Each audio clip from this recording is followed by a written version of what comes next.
বন্ধুরা, আসসালামু আলাইকুম সবাইকে। আজকের ফাইন্যান্স ক্লাসে তোমাদের সবাইকে স্বাগত। তোমরা তাড়াতাড়ি জানিয়ে দাও যে কে কোথা থেকে ক্লাসটি করছো এবং কে কে ক্লাসে রয়েছো। আজকে কিন্তু মূলত আমরা এইচএসসি ফাইন্যান্সের যে যে চ্যাপ্টারটা নিয়ে আলোচনা করব সেটা হচ্ছে মূলধন বাজেটিং ও বিনিয়োগ সিদ্ধান্ত।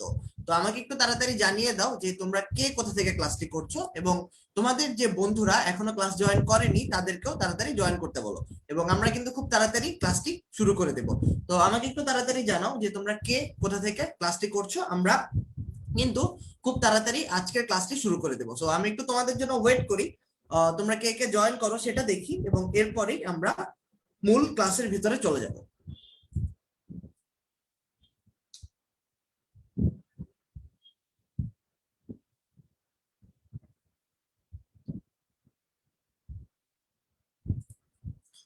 তো যেটা নিয়ে আমরা অ্যাকচুয়ালি কথা বলছিলাম, আজকের কিন্তু ক্লাসে আমরা ম্যাথের যে একটা চ্যাপ্টার রয়েছে ওই ম্যাথের চ্যাপ্টার নিয়ে কিন্তু আলোচনা করব। লাস্ট ক্লাসগুলোতে কিন্তু আমরা টাইম ভ্যালু অফ মানি নিয়ে আলোচনা করেছিলাম।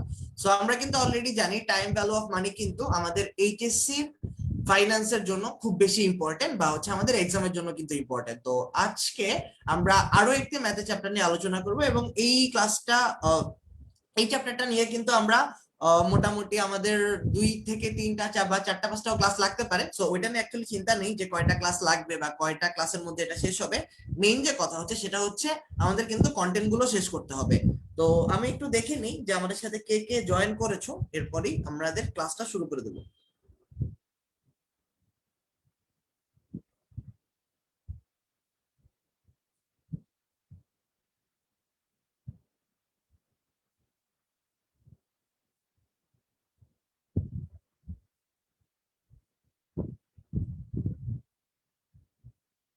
তো তোমরা কিন্তু এখন পর্যন্ত তোমাদের যেসব বন্ধুরা জয়েন করেনি তাদেরকে কিন্তু অবশ্যই জানিয়ে দাও, ওরাও যেন সাথে সাথে ক্লাসটা জয়েন করে ফেলে। তো আমি কিন্তু দেখতে পাচ্ছি অনেকেই কিন্তু আমাদের সাথে জয়েন করেছে। আমাদের সাথে হিয়া রয়েছে, ইয়াসির আরাফাত, জান্নাত জেরিন রয়েছে চিটাগাং থেকে, তারপর আমাদের সাথে নরসিংদী থেকে সাদিয়া জামান রয়েছে। তো তোমরা যারা যারা জয়েন করছো তাদের অসংখ্য ধন্যবাদ। আর এখন পর্যন্ত যারা জয়েন করেনি তাদেরকে কিন্তু তাড়াতাড়ি তোমরা জানিয়ে দাও, তারাও যেন ক্লাসটা তাড়াতাড়ি জয়েন করে ফেলে এবং তারাও যেন কোনো কিছু মিস না করে ফেলে। কারণ লাইভ ক্লাসগুলো আমাদের পরে রেকর্ডেড ফাইল তোমাদেরকে দেয়া হলেও লাইভ ক্লাসে যে কোশ্চেন গুলো করতে পারো তোমরা রেকর্ডেড ক্লাসগুলোতে কিন্তু সেই কোশ্চেন গুলো তোমরা করতে পারো না। সো এই কারণেই লাইভ ক্লাসগুলো কিন্তু জয়েন করা খুব বেশি ইম্পর্টেন্ট। তো আমরা একটু ওয়েট করি, দেখি কারা কারা জয়েন করছে এবং এরপরে কিন্তু আমাদের যে ক্লাসটা রয়েছে এবং ফাইনালি সেই ক্লাসটা আমরা শুরু করে দেব।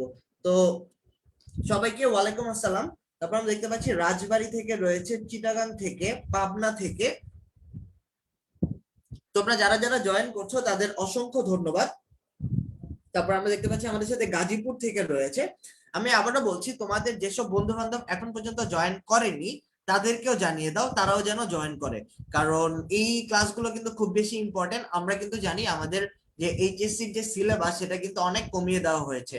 তো সিলেবাস কমানো হলেও আমাদের কিন্তু যে চ্যাপ্টার গুলো রয়েছে ওই চ্যাপ্টার থেকে কোশ্চেন আসার সম্ভাবনা আরো বেড়ে গেছে। কারণ আমরা কিন্তু জানি আমাদের পরীক্ষার মান কিন্তু আগের মতোই থাকবে, বা হচ্ছে পরীক্ষা যে আগে 100 নম্বরের হতো এখন কিন্তু সেই 100 নম্বরেরই হবে, কিন্তু আমাদের চ্যাপ্টার কমানো হয়েছে। তার মানে একটা চ্যাপ্টার থেকে আগে যদি 3 থেকে 4টা কোশ্চেন আসতো এখন কিন্তু আরো বেশি আসবে। অর্থাৎ আমরা যদি ধরে নেই আমাদের যে এই অষ্টম অধ্যায় রয়েছে এখান থেকে আগে যদি 4টা কোশ্চেন আসতো এখন কিন্তু হয়তো 5টা বা 6টা কোশ্চেনও আসতে পারে। সো এই জিনিসটা আমাদের মাথায় রাখতে হবে। তো টাইম ভ্যালু অফ মানির ক্লাসগুলো কিন্তু অলরেডি শেষ। ওই ক্লাসগুলো কিন্তু তোমরা যদি কেউ মিস করে থাকো তাহলে কিন্তু অবশ্যই যে রেকর্ডেড ক্লাসগুলো রয়েছে সেগুলো দেখে ফেলবে। এবং তোমাদের এটা নিয়ে কোনো ঘাবড়ানোর কারণ নেই যে ওই ক্লাসগুলো শেষ কিন্তু আমার তো প্রবলেম ছিল তখন কি হবে। আমাদের কিন্তু মডেল টেস্টও রয়েছে, সলভ ক্লাসও রয়েছে। সো ওই ক্লাসগুলোতে আমরা আলোচনা করে নিব। তো আমি কিন্তু দেখতে পাচ্ছি অনেকেই জয়েন করেছো। চলো আমরা তাহলে আজকে একটু মোটামুটি ডিসকাস করি যে আমরা আজকে কি নিয়ে আলাপ আলোচনা করব। এর মাঝে যদি তোমাদের কোনো বন্ধু এখন পর্যন্ত জয়েন না করে তাদেরকেও বলো যে তারা যেন খুব তাড়াতাড়ি জয়েন করে ফেলে। তো চলো আমরা একটু দেখি যে আমরা আজকে মূলত যে জিনিসটা নিয়ে আলোচনা করব সেটা হলো আমাদের মূলধন বাজেটিং ও বিনিয়োগ সিদ্ধান্ত, এই চ্যাপ্টারটা নিয়ে। এবং এই চ্যাপ্টারের প্রথম যে বিষয়টা সেটা হচ্ছে যে মূলধন বাজেটিং কাকে বলে। সো আমি যদি এখানে একটু লিখে নিই যে মূলধন বাজেটিং কাকে বলে, তো আমাদের এখানে মূল যে আলোচনার বিষয়টা সেটা হচ্ছে মূলধন বাজেটিং।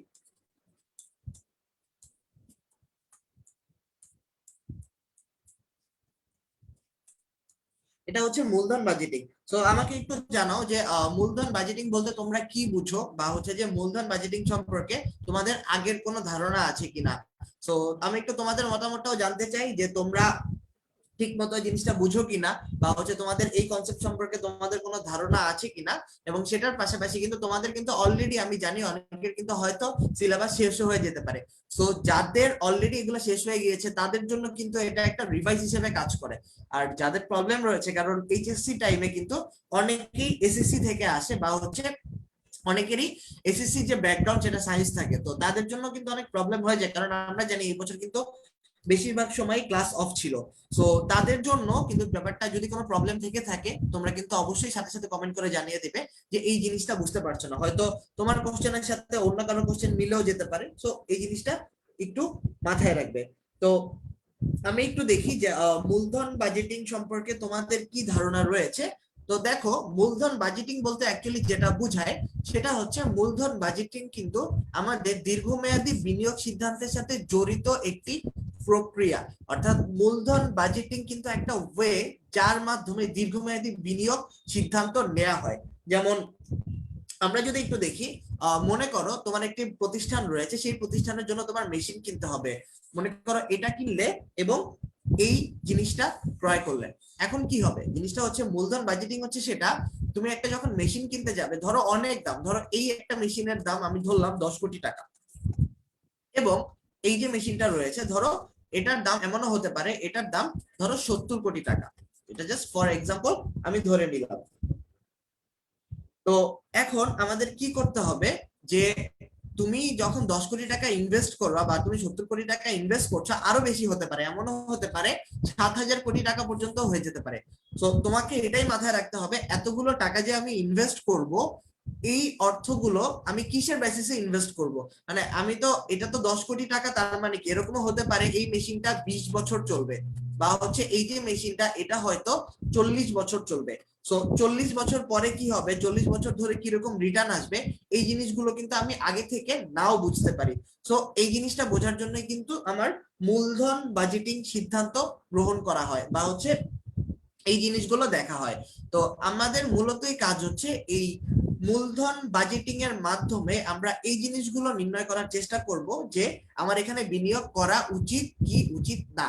সো এটাই হচ্ছে, এই কারণেই বলা হয় মূলধন বাজেটিং হলো দীর্ঘমেয়াদী বিনিয়োগ সিদ্ধান্তের সাথে জড়িত একটা প্রক্রিয়া। বিভিন্ন প্রক্রিয়া অনুসরণ করে ফাইনাল ডিসিশনটা নেওয়া হয় যে আমার এত টাকা, এই 10 কোটি টাকা 20 বছরের জন্য বা 40 বছরের জন্য 70 কোটি টাকা ইনভেস্ট করা উচিত কিনা, এটাকে অ্যাকচুয়ালি মূলধন বাজেটিং বলা হয়। এবং যদি এটার মাধ্যমে যদি বোঝা যায় যে ঠিক আছে তাহলে এখানে আমার ইনভেস্ট করা উচিত, তখনই কিন্তু কোম্পানি ইনভেস্ট করে। সো এটাই ছিল অ্যাকচুয়ালি মূলধন বাজেটিং এর মেইন যে কনসেপ্টটা সেটা। আমি আশা করব তোমরা জিনিসটা বুঝতে পেরেছো। তারপরে যদি কোনো প্রবলেম থাকে তাহলে একটু আমাকে জানাবে যে এই জায়গাটাতে প্রবলেম রয়েছে, বা এই জায়গাটা আমরা বুঝতে পারছি না। সো আমি আশা করব তোমরা মূলধন বাজেটিং সিদ্ধান্ত কাকে বলে এটা সম্পর্কে মোটামুটি ধারণা লাভ করেছো। সো এটা যদি তোমাদের ক্লিয়ার থাকে তাহলে আমরা কিন্তু পরের স্টেপে যেতে পারি, বা হচ্ছে মূলধন বাজেটিং এর আন্ডারে যে জিনিসগুলো রয়েছে ওই জিনিসগুলো আমরা বুঝতে পারি। তো এরপরে দেখো, এরপরে যে প্রধান, এই মূলধন বাজেটিং এর প্রধান যে পার্টটা সেটা হচ্ছে প্রকল্পের ধারণা। অর্থাৎ এই প্রকল্পের ধারণা মানে হচ্ছে যে মূলধন বাজেটিং এর ক্ষেত্রে কিন্তু দুই ধরনের প্রকল্প থাকে। একটা হচ্ছে যে স্বাধীন প্রকল্প, আর একটা হচ্ছে পরস্পর বর্জনশীল প্রকল্প। এখন একটু তোমরা একটু জানাও যে স্বাধীন প্রকল্প কাকে বলে আর পরস্পর বর্জনশীল প্রকল্প কাকে বলে। সো আমি একটু দেখতে চাই যে তোমরা জিনিসটা বুঝো কিনা, তো আমাকে একটু জানাও যে এটা তোমরা বুঝো কিনা। সো আমি একটু তোমাদের রেসপন্সের জন্য ওয়েট করি, এরপর হচ্ছে আমি জিনিসটা অবশ্যই তোমাদেরকে দেখিয়ে দেবো। তোমাদের, আর আমি একটু দেখতে চাই যে কে কেউ কমেন্ট করছে তাদেরকেও দেখে নেবো। তো তোমরা একটু জানাও এটা।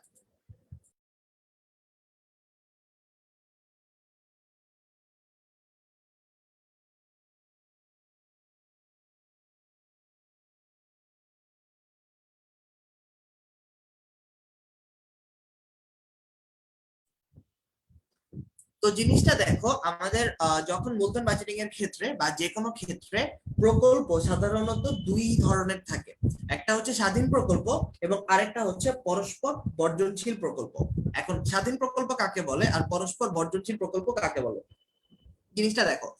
স্বাধীন প্রকল্প মানে হচ্ছে যেই প্রকল্পের ক্ষেত্রে আর কোনো বাধা থাকবে না, অর্থাৎ আমি যদি সেই একই লাস্ট যে স্লাইডটাতে আমরা যে মেশিন গুলো দেখেছিলাম ওই মেশিনের অনুযায়ী বলি, তাহলে জিনিসটা দেখো। স্বাধীন প্রকল্পে কি থাকে, স্বাধীন প্রকল্পের ক্ষেত্রে যদি তুমি একটা মেশিনে ইনভেস্ট করো, পরের ইনভেস্টমেন্টে আর কোনো প্রবলেম হবে না। আর পরস্পর বর্জনশীল প্রকল্পতে কি হয়, একটা প্রকল্প গ্রহণ করলে আরেকটা প্রকল্প গ্রহণ করা সম্ভব হয় না। এটা হচ্ছে তোমাদের বইয়ের ভাষা। সো এটা যদি আমরা আরেকটু সহজভাবে বলতে চাই, জিনিসটা এরকম মনে করো, স্বাধীন প্রকল্প এবং পরস্পর বর্জনশীল প্রকল্প। মনে করো তোমার হাতে 10 কোটি টাকা আছে, এখন তুমি এটা এই টাকাটাকে ইনভেস্ট করতে চাও।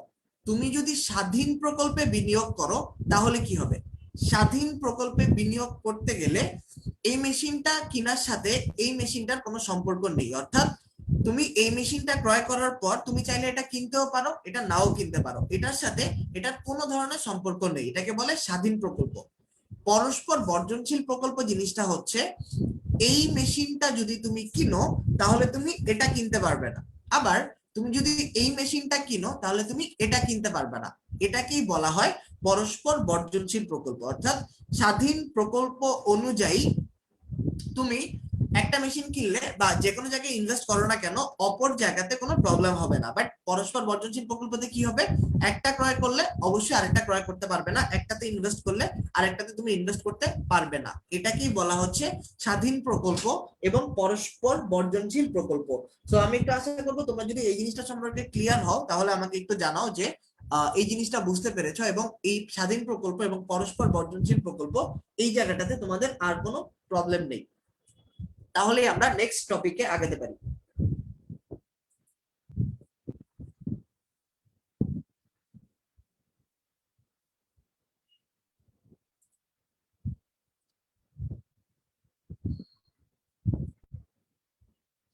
আচ্ছা, তো আমি একটু দেখি যে আমাদের সাথে অ্যাকচুয়ালি কে কে রয়েছে তোমাদের তো আচ্ছা, তো আমাদের সাথে তানজিনা নাজনীন রয়েছে, জান্নাত জেরিন, তানভীর আহমেদ, তারপর আমাদের সাথে তৃষা রয়েছে, তারপর ইশরাত খান আনিকা বলেছিল দীর্ঘমেয়াদী বিনিয়োগ সিদ্ধান্ত, এরপরে তানভীর আহমেদ, তারপর আমাদের সাথে আব্দুল্লাহ আল নোমান, তারপর আমাদের সাথে হিয়া রয়েছে, সাদিয়া জামান, ইশরাত খান আনিকা। তারপর নোমান বলছো যে স্বাধীন প্রকল্পে দুইটি প্রকল্পই গ্রহণ করা যায়। হ্যাঁ, এটা একদম ঠিক যে স্বাধীন প্রকল্পের ক্ষেত্রে দুইটা প্রকল্পই গ্রহণ করা যায়। এরপরে ইশারা রয়েছে আমাদের সাথে, যখন একটা চুজ করে আরেকটা ছাড়তে হয় ওইটাই পরস্পর বর্জনশীল প্রকল্প। হ্যাঁ, জিনিসটা এরকম যে একটা গ্রহণ করলে অপরটা আর গ্রহণ করা যায় না।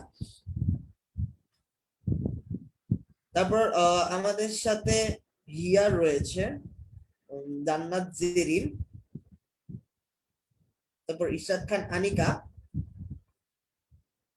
তারপর আমাদের সাথে লাবিব আহসান, তারপর আমাদের সাথে জান্নাত জেরিন, তারপর মাহমুদ আহমেদ। আচ্ছা, তো তারপর আমাদের সাথে নূর আহমদ বলছো যে স্বাধীন প্রকল্পটা আরেকবার বুঝান। সো আমাদের আমরা একটু স্বাধীন প্রকল্পটা দেখবো।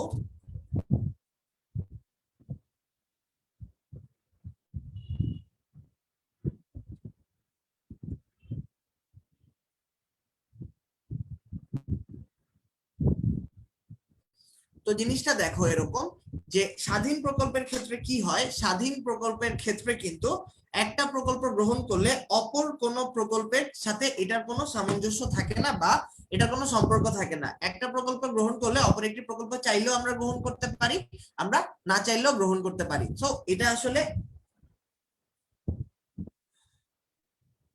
আসলে একটা প্রকল্পের সাথে অন্য প্রকল্পের কোনো সম্পর্ক থাকে না।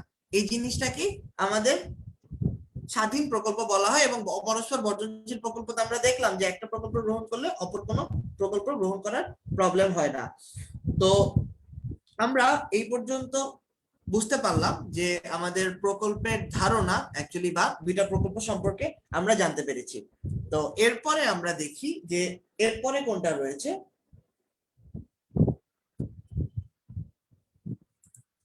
এরপরে রয়েছে মূলধন বাজেটিং প্রক্রিয়া, অর্থাৎ মূলধন বাজেটিং সম্পর্কে তো আমরা জানলাম। তো এবার আমরা দেখতে চাই যে মূলধন বাজেটিং প্রক্রিয়াটা কি ধরনের হয়। তো এই মূলধন বাজেটিং প্রক্রিয়া কিন্তু একটা রুটিন মেনে বা একটা প্রসিডিওর ফলো করে হয়, অর্থাৎ আমরা ডিরেক্টলি কোনো মূলধন বাজেটিং করা হয় না, বা এই যে আমরা এত এত টাকার যে সিদ্ধান্ত নিচ্ছি এই সিদ্ধান্তগুলো কিন্তু একটা প্রক্রিয়া অনুসরণ করে হয়। তো এক্ষেত্রে আমরা সেই প্রক্রিয়াগুলোই দেখব। তো দেখো এই প্রক্রিয়াগুলো হলো আমাদের সর্বপ্রথম যে প্রক্রিয়া সেটা হচ্ছে প্রকল্প প্রণয়ন, অর্থাৎ প্রজেক্ট জেনারেশন। অর্থাৎ সর্বপ্রথম চিন্তা করা হয় যে আচ্ছা ঠিক আছে এই প্রকল্পটা কি আমি গ্রহণ করব কি করব না। তো জিনিসটা দেখো এরকম যে মূলধন বাজেটিং প্রক্রিয়া বলতে যেটাকে বোঝায় সেটা হচ্ছে যে আমাদের প্রকল্প প্রণয়ন। তার মানে তুমি চিন্তা করলা যে তুমি নতুন একটা সাইকেলের দোকান দেবে। সো এই সাইকেলের দোকান দেওয়া মানে কি, মানে হচ্ছে গিয়ে যে তুমি প্রথমে চিন্তা করবে যে আমি সাইকেলের দোকানটা দিব, বা হচ্ছে আমি নতুন করে একটা সাইকেলের বিজনেস শুরু করতে চাই। এই জিনিসটা হলো প্রকল্প প্রণয়ন বা প্রজেক্ট জেনারেশন। তার মানে হচ্ছে একদম প্রথমে যে চিন্তা করা এই জিনিসটাকে বলা হচ্ছে প্রকল্প প্রণয়ন। এটা হচ্ছে মূলধন বাজেটিং এর সর্বপ্রথম প্রক্রিয়া। এরপরের যে প্রক্রিয়াটা রয়েছে প্রকল্প মূল্যায়ন, অর্থাৎ এক্ষেত্রে আমরা কি করব, এক্ষেত্রে হচ্ছে এই যে আমরা চিন্তা করলাম ঠিক আছে আমি যে একটা নতুন সাইকেলের কারখানা ঠিক করব, এই জিনিসটা বা হচ্ছে আমি সাইকেলের কারখানা চালু করব, এই জিনিসটা আমি মূল্যায়ন করব। এটার মূল্যায়ন করার মানেটা হচ্ছে যে আমি চিন্তা করব যে আমার এই কারখানাটা তৈরি করা উচিত কিনা, বা হচ্ছে যে আমি যদি এখানে ইনভেস্ট করি তাহলে ওই ইনভেস্টমেন্টটা আমাদের ঠিক থাকবে কিনা বা এটা ফেরত আসবে কিনা, এটাকে প্রকল্প মূল্যায়ন করা হয়। বা এরকম থাকতে পারে যে তুমি সাইকেলের সাথে তুমি চিন্তা করলে যে তুমি বাচ্চাদের যে খেলনা,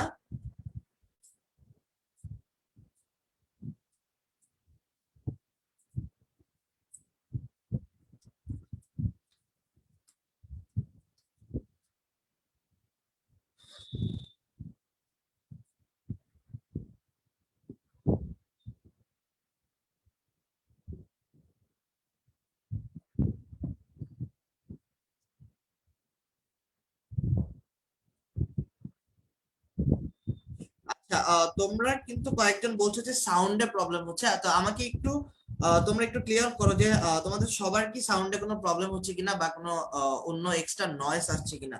তো এটা একটু আমাকে কাইন্ডলি জানালে আমি বুঝতে পারতাম যে অ্যাকচুয়ালি প্রবলেম হচ্ছে কিনা। বা আমাকে একটু জানিও এটা যে সাউন্ডটা ক্লিয়ার আছে কিনা।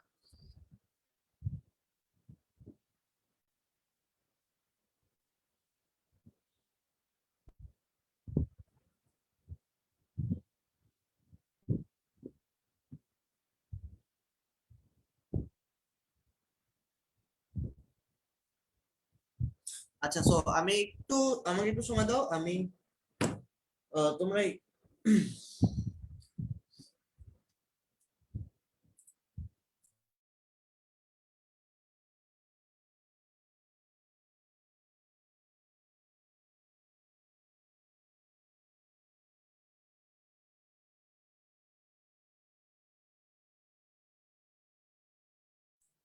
আচ্ছা এবার আমি আশা করছি যে এবার সাউন্ড হওয়ার প্রবলেম না, এবার নয়েজটা আসার কথা না।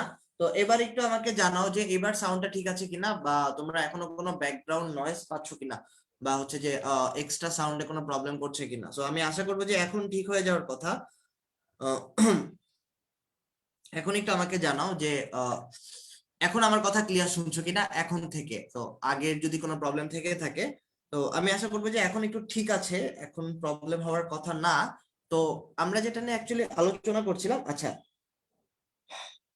তো তোমরা বলছো যে এখন ঠিক আছে। সো আমি আশা করবো যে এখন থেকে আর কোনো প্রবলেম হবে না, এরপরে যদি কোনো প্রবলেম হয় তাহলে একটু জানিও। সো আমি অ্যাকচুয়ালি খুবই দুঃখিত এই মাঝখানে এই প্রবলেমটা হওয়ার জন্য। তো দেখো আমরা যেখানে যেখানে ছিলাম সেটা হচ্ছে গিয়ে যে আমরা প্রকল্প মূল্যায়ন জিনিসটা দেখছিলাম। তো আমি একটা আবার শুরু থেকে শুরু করি, যাতে করে তোমরা যদি কারোর মিস হয়ে থাকে বা অন্য কোনো প্রবলেম হয় তাহলে ওখান থেকে যেন রিক্যাপ করতে পারো। তো জিনিসটা দেখো, আমরা মূলধন বাজেটিং প্রক্রিয়া সম্পর্কে দেখছিলাম। সো মূলধন বাজেটিং প্রক্রিয়া অ্যাকচুয়ালি কাকে বলে? মূলধন বাজেটিং প্রক্রিয়া মানে হলো যে মূলধন বাজেটিং এর একটা প্রক্রিয়া অনুসরণ করে করা হয়, অর্থাৎ ডিরেক্টলি কোনো ডিসিশন কিন্তু নেওয়া হয় না, বা মূলধন বাজেটিং কিন্তু সরাসরি করা হয় না। তো এখন আমরা যে কাজটা করব সেটা হচ্ছে যে আমরা এই পার্টগুলো দেখব যে কিভাবে মূলধন বাজেটিং এর প্রক্রিয়াগুলো অনুসরণ করা হয়। তো সর্বপ্রথম যে জিনিসটা আছে সেটা হচ্ছে প্রকল্প প্রণয়ন। প্রকল্প প্রণয়ন করতে মানে বোঝায় যে, মনে করো তুমি একটি সাইকেলের কারখানা দিতে চাও, তো এই সাইকেলের কারখানাটা তুমি দেবে কিনা, বা হচ্ছে এই যে প্রথমে তোমার মাথা থেকে যে আসলো যে আচ্ছা তুমি মনে করো দুইটা জিনিস দিতে চাও, একটা তুমি সাইকেল বানাতে চাও আর একটা তুমি বাচ্চাদের যে খেলনা এই জিনিসটা বানাতে চাও। তো এখন তোমার মাথায় ইনিশিয়ালি যখন আসছে যে ঠিক আছে আমি সাইকেল বানাবো বা হচ্ছে আমি বাচ্চাদের খেলনা বানাবো, এই জিনিসটাকে বলা হচ্ছে আমার প্রকল্প প্রণয়ন বা হচ্ছে যে প্রজেক্ট জেনারেশন। তার মানে সর্বপ্রথম যখন মাথা থেকে আসবে সেটাকে প্রকল্প প্রণয়ন বলা হয়। এরপরে আসে প্রকল্প মূল্যায়ন। এই যে দুটা প্রকল্প তুমি দেখলা, এখন এই দুটাকে মূল্যায়ন করতে হবে যে আমি কি সাইকেলে ইনভেস্ট করব নাকি আমি খেলনাতে ইনভেস্ট করব, কোনটা থেকে আমার ভালো রিটার্ন আসতে পারে, কোনটার মার্কেট ভালো, কোনটা ডিমান্ড বেশি হতে পারে। তো সব জিনিস অ্যাকচুয়ালি এই মূল্যায়ন যে স্টেপটা সেটা হচ্ছে এই প্রকল্প মূল্যায়ন করা।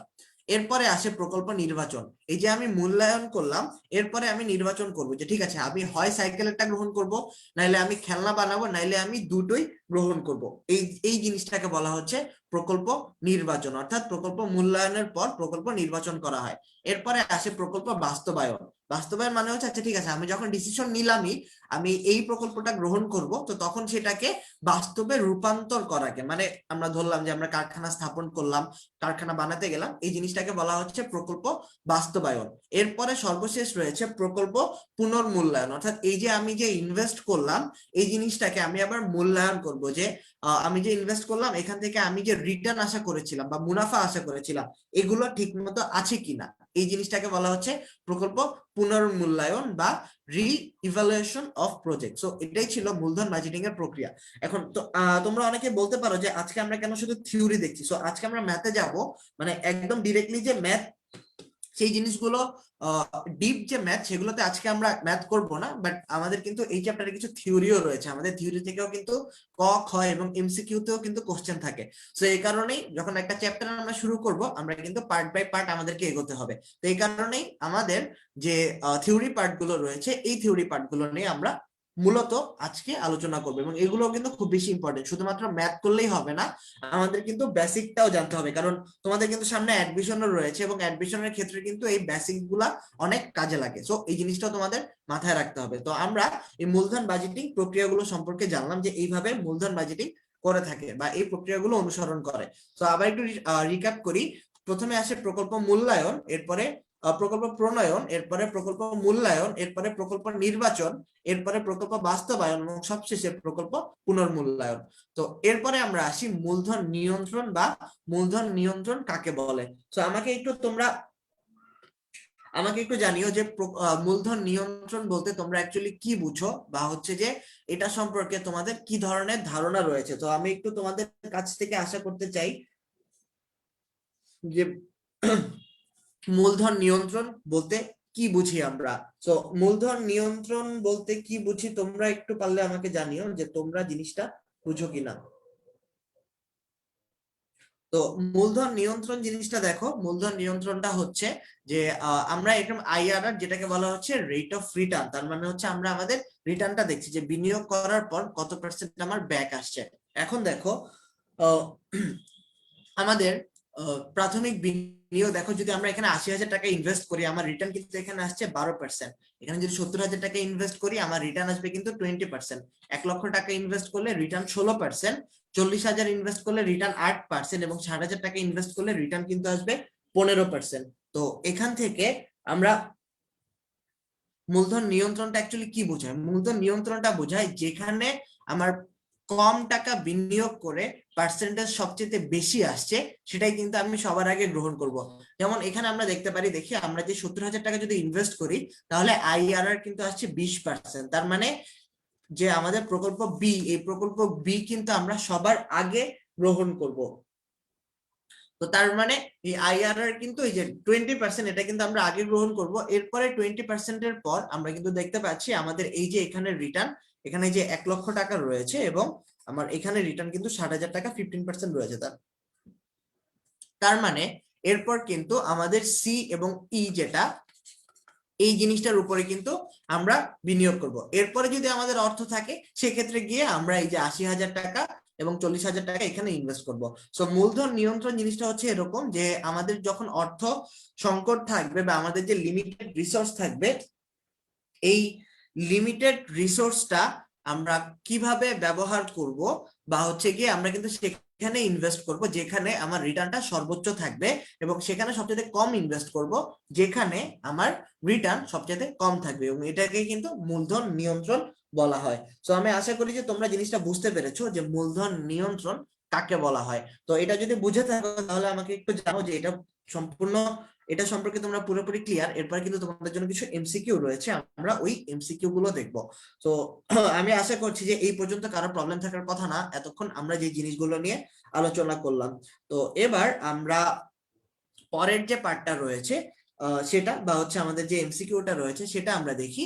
তো এখানে কিন্তু বলা আছে যে যে ক্ষেত্রে একটি প্রকল্প গ্রহণ করা হলে অপর একটি অবশ্যই বাতিল করতে হবে তাকে কি বলে। তো আমাকে একটু জানাও তো এই প্রশ্নের উত্তরটা কি হবে, যে যে প্রকল্পের ক্ষেত্রে একটি প্রকল্প গ্রহণ করা হলে অপর একটি অবশ্যই বাতিল করতে হবে তাকে কি বলে।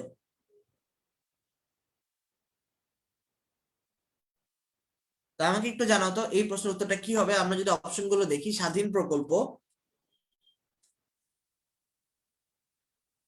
স্বাধীন প্রকল্প, পরিপূরক প্রকল্প, পরস্পর বর্জনশীল প্রকল্প, নির্ভরশীল, এটা অ্যাকচুয়ালি প্রকল্প হবে।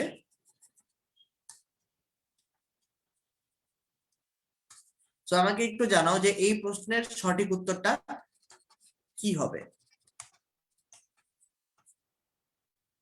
হ্যাঁ, তো আমি কিন্তু দেখতে পাচ্ছি সবার আগে যে অ্যান্সারটা দিয়েছে সে হচ্ছে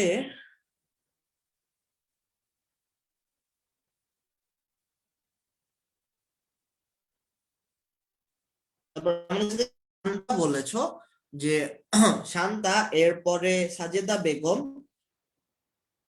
তারপর হচ্ছে তানজিনা নাজনীন, তারপর হচ্ছে হিয়া, তারপর জুনায়েদ খান রাহাত বলছো পরস্পর বর্জনশীল প্রকল্প, তারপরে ইশরাত খান আনিকা, তারপর হিয়া, তারপর সাদমান হাফিজ তন্ময়, তারপর তানভীর আহমেদ, তারপরে আমাদের সাথে ইয়াসির আরাফাত, তারপর সামিরা ফেরদৌস, তারপর জয়া ইসলাম।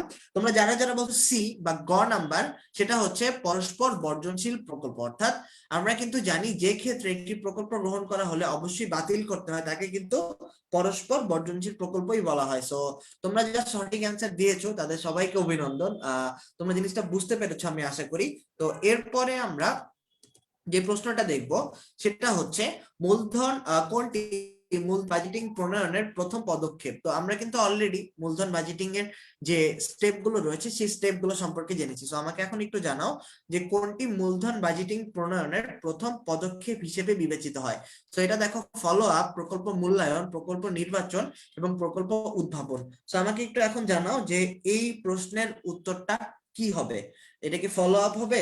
আর আমাকে কিন্তু অবশ্যই যখন তোমরা অ্যান্সার করবে নাম্বারটা দিয়ে অ্যান্সার করো, যে এটা 1 এর অ্যান্সার বা এটা 2 এর অ্যান্সার বা এটা 3 এর অ্যান্সার, তাহলে কিন্তু আমি বুঝতে পারবো না যে তোমরা কোনটার অ্যান্সার দিচ্ছ। আমি কিন্তু দেখতে পাচ্ছি এখানে রাহাত অ্যান্সার দিচ্ছে, তারপর আনিকা অ্যান্সার দিচ্ছে, তানজিনা নাজনীন তোমরা বলছো, আহ তানভীর বলছো ডি, আনিকা বলছো প্রকল্প মূল্যায়ন, তারপর অভি বলছো ডি, তন্ময় তারপর সাদমান হাফিজ বলছো ডি, আনিকা রাইসা ঘ, তারপর ইয়াসির আরাফাত বলছো ক, তারপর শান্তা বলছো টু, টু এর অ্যান্সার 4, তারপর মোহাম্মদ ইয়াসির আরাফাত 2 এর ক। তো জিনিসটা দেখো যে মূলধন বাজেটিং এর যে প্রথম পদক্ষেপ, এটা কিন্তু কখনোই ফলো আপ তো হবেই না। প্রকল্প মূল্যায়নটাও কিন্তু আমাদের প্রথম পদক্ষেপের মধ্যে পড়ে না। এরপরে আসে প্রকল্প নির্বাচন এবং প্রকল্প উদ্ভাবন, এই দুইটা জিনিসের মধ্যে যে কোনো একটা। প্রকল্প নির্বাচনটা কিন্তু আমরা দেখেছি, এটাও কিন্তু আমাদের পরেই আসে।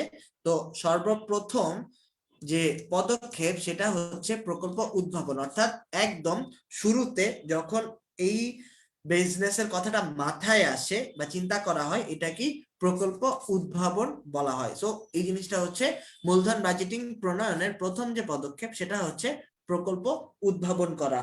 তো আমি আশা করি যে তোমরা জিনিসটা বুঝতে পেরেছো যে কেন প্রকল্প উদ্ভাবন হবে। তো আমাকে একটু জানিও যে তোমরা এই জিনিসটা সম্পর্কে ক্লিয়ার কিনা যে প্রকল্প উদ্ভাবন কেন হবে, কারণ এটাই কিন্তু হচ্ছে মূলধন বাজেটিং এর মূলধন বাজেটিং প্রক্রিয়া সর্বপ্রধান ধাপ। কারণ উদ্ভাবন মানেই হলো সর্বপ্রথম যে কোনো বিজনেস সম্পর্কে বা আমি যে এই বিনিয়োগটা করতে যাব এটা সেটাকেই প্রকল্প উদ্ভাবন বলা হয়। তো আমি আশা করবো জিনিসটা সম্পর্কে তোমরা বুঝতে পেরেছো।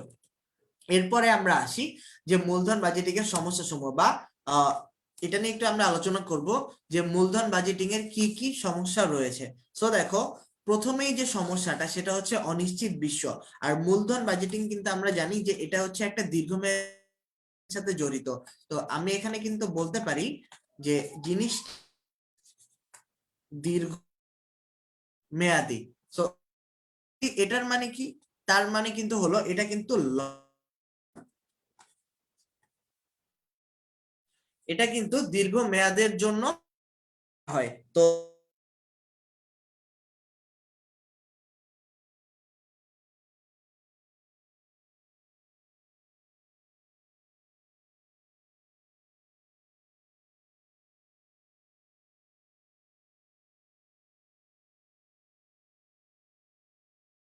বা লাইভ ক্লাসের কথাটা থাকলো, তোমাদের স্কুল কলেজ এতদিন বন্ধ থাকবে এটা কিন্তু তোমরা কখনো চিন্তাও করো নাই। তো যারা বিজনেসে ইনভেস্ট করেছিল তারাও কিন্তু সেম জিনিসটা চিন্তা করে ইনভেস্ট করেছিল। তারা কিন্তু অনেক চিন্তা ভাবনা করে ইনভেস্ট করার পরও কিন্তু এরকম একটা সিচুয়েশন তাদের মুখোমুখি হতে হলো। তো এই কারণেই বলা হয় যে অনিশ্চিত বিশ্ব, তার মানে ভবিষ্যৎ সর্বদা অনিশ্চিত থাকে। এবং এই অনিশ্চয়তার কারণেই কিন্তু আমাদের এই মূলধন বাজেটিং এর একটা সমস্যা হচ্ছে আমরা যতই ক্যালকুলেশন করি না কেন, যতই মেজারমেন্ট করতে কি হবে একদম 100% শিওর হয়ে আমরা বলতে পারি না। সো এটা কি সমস্যা। এরপরে আসে অনিশ্চয়তার উৎস সমূহ। সো এই অনিশ্চয়তার উৎস সমূহ কিন্তু আমরা জানি যে অনিশ্চয়তা কিন্তু বিভিন্ন উৎস রয়েছে এবং এর মাধ্যমে কিন্তু এই অনিশ্চয়তা হয়ে থাকে। তো এটাও কিন্তু মূলধন বাজেটিং এর একটা সমস্যার মধ্যে পড়ে। এরপরে আসে চাহিদার পরিবর্তন। এরপরে আমাদের চাহিদার একটা পরিবর্তন ঘটে বেশিরভাগ সময়। যেমন আজকে তুমি যে জিনিসটা ব্যবহার করছো, পরবর্তী 10 বছর ধরে যে তুমি একই জিনিস ব্যবহার করবে এটা কিন্তু শিওর হয়ে বলা যায় না। তো এরকম হলো যে তোমরা কোনো জায়গায় ইনভেস্ট করেছো এবং এই ইনভেস্টমেন্টটা 10 বছরের জন্য। এখন 10 বছর ধরেই যে মানুষ তোমার ওই জিনিসটার চাহিদা থাকবে এটা কিন্তু তুমি শিওর হয়ে এটাকেই অ্যাকচুয়ালি 10 বছর ধরে যে সেম চাহিদা থাকবে এটা বলা যায় না। এটাও মূলধন বাজেটিং এর একটা সমস্যা। কারণ আমি যদি নেক্সট 10 বছরের প্ল্যান করি, তার মাঝখানে 5 বছর পরে মানুষের চাহিদার পরিবর্তন হতে দেখা দেয়, তখন কিন্তু আমার জন্য এটা একটা সমস্যা দেখা দিতে পারে। এরপরে আসে উৎপাদন ব্যয়ের পরিবর্তন। এই পরিবর্তনের মানেটা কি? এই পরিবর্তনটার মানে হচ্ছে ইম্পর্টেন্ট জিনিস যখন এই ব্যয় নিয়ন্ত্রণটা হচ্ছে এমন একটা জিনিস যেটার মাধ্যমে কিন্তু আমাদের পণ্যের মূল্য ওঠানামা করতে পারে। যেমন মনে করো তুমি একটি পণ্য 10 টাকা দিয়ে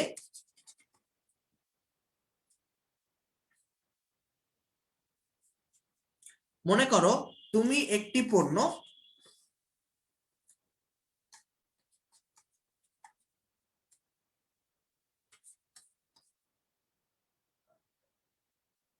তো মনে করো তুমি একটি পণ্য 10 টাকা দিয়ে বিক্রি করতে যাচ্ছ এবং এই পণ্য ক্রয় করতে বা হচ্ছে যে এই পণ্য উৎপাদন করতে তোমার 8 টাকা খরচ হয়। তো তখন কিন্তু তুমি 10 টাকা দিয়ে দিতে পারছো। কিন্তু এরকম যদি হয় এই পণ্যটা উৎপাদন করতেই তোমার 12 টাকা খরচ হয়ে যাচ্ছে, তো তখন কিন্তু আর তুমি এটা 10 টাকা দিয়ে যদি বিক্রি করো তোমার কিন্তু লস হয়ে যাচ্ছে। তো তখন জিনিসটা কি হয় যে আমাদের এই যে যে ক্রয় মূল্যটা রয়েছে বা উৎপাদন যে ব্যয়টা রয়েছে, এই উৎপাদন ব্যয়টা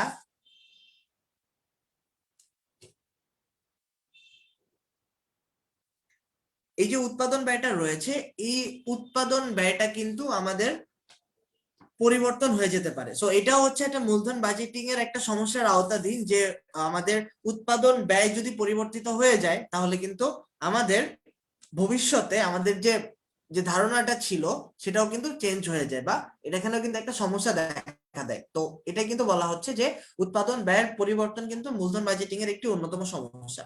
এরপরে আসে মূলধন ব্যয়ের পরিবর্তন। সো মূলধন ব্যয়ের পরিবর্তন কি হয়, যে আমরা কিন্তু জানি মূলধন ব্যয় হচ্ছে যে আমরা যেখান থেকে মূলধন সংগ্রহ করি তার পেছনে যে ব্যয়টা হয় এটাকে মূলধন ব্যয়ের পরিবর্তন বলা হয়। এবং এই মূলধন ব্যয়ের পরিবর্তন জিনিসটার জন্য কিন্তু মূলধন বাজেটিং এর একটা খারাপ প্রভাব দেখা দিতে পারে। সো এটাও একটা ইম্পর্টেন্ট সমস্যা, বা হচ্ছে যে মূলধন বাজেটিং এর সমস্যার আওতাধীন, সেটা হচ্ছে মূলধন ব্যয়ের পরিবর্তন। মূলধন ব্যয় যখন পরিবর্তন হয়ে যায় তখন কিন্তু আগের অ্যাজাম্পশন গুলো আর আগের মতো কাজ করে না। তো এই পর্যন্ত ছিল মূলত আমাদের মূলধন বাজেটিং এর সমস্যা সমূহ। তো এরপরে আমরা যে জিনিসটা দেখব,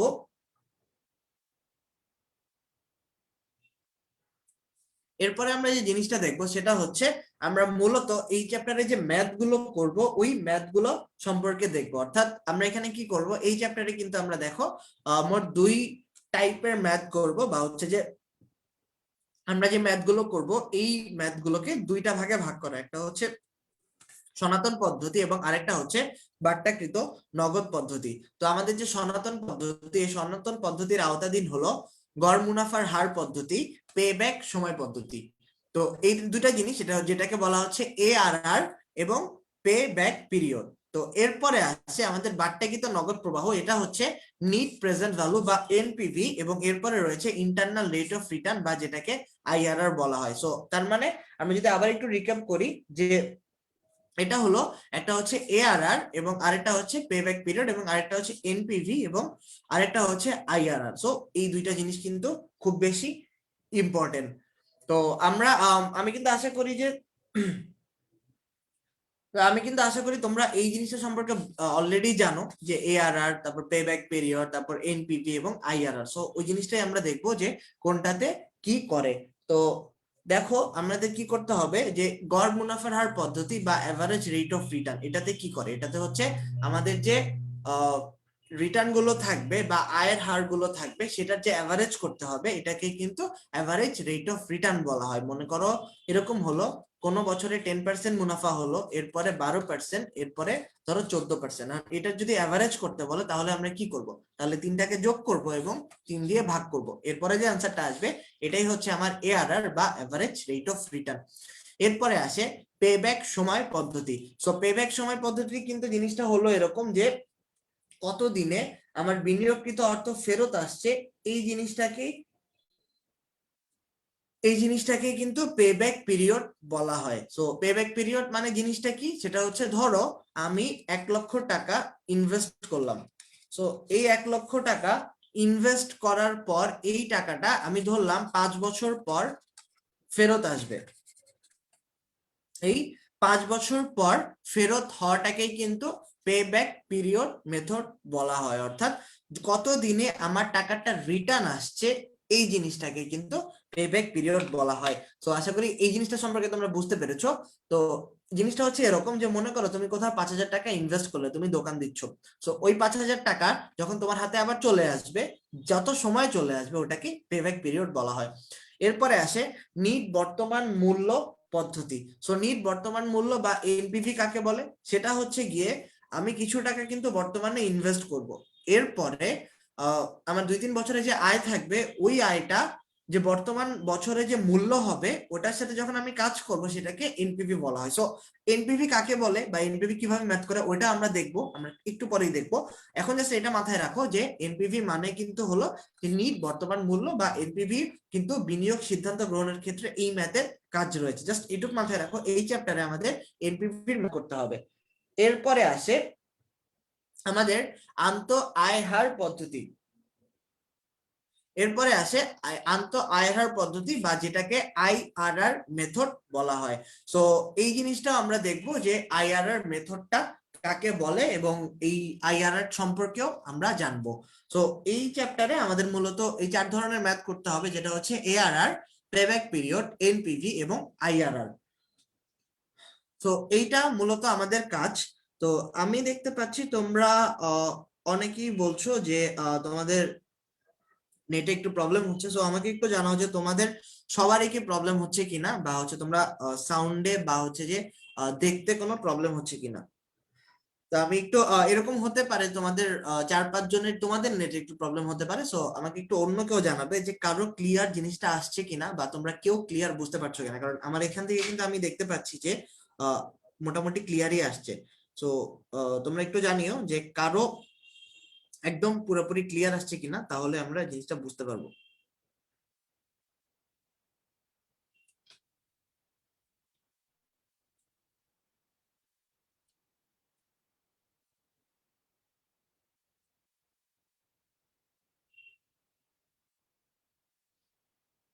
হ্যাঁ, তো আমি কিন্তু দেখতে পাচ্ছি যে তোমাদের এখানে ক্লিয়ার। তো আহ, আর তোমাদের যদি কোনো অবশ্যই কোনো প্রবলেম থাকে তাহলে কিন্তু আমাকে জানিও। হ্যাঁ, আর হচ্ছে তোমাদের কিন্তু পার্সোনাল কারো যদি নেটের একদমই প্রবলেম হয়, তোমরা ওটাও কিন্তু দেখো যে অনেক সময় ইন্টারনেট প্রবলেম করতে পারে। আচ্ছা, তো আর তোমরা কোন জিনিসটা বুঝো নাই এইটা একটু আমাকে বললো যে কোন জিনিসটা সম্পর্কে তোমরা নেটের প্রবলেম ছিল, যদিও তোমরা রেকর্ডেড ক্লাসে পেয়ে যাবে। তো তারপরও হচ্ছে যে আমি একটু আবার বুঝিয়ে দিচ্ছি, আমাকে একটু জানাও যে কোন পার্টটাতে প্রবলেম করছিল, তাহলে ওই পার্টটা নিয়ে আমরা আবার ডিসকাস করব, তাহলে আর প্রবলেম হবে না। তো আমাকে একটু জানাও যে কোন পার্টটাতে তোমাদের ঝামেলা হচ্ছিল। আচ্ছা, সো আমার মনে হয় যে আগের টপিকটাতে একটু তোমাদের প্রবলেম ছিল। আচ্ছা, তো জিনিসটা আমি আবার বুঝাচ্ছি, কোনো চিন্তার কারণ নেই, তোমরা দেখো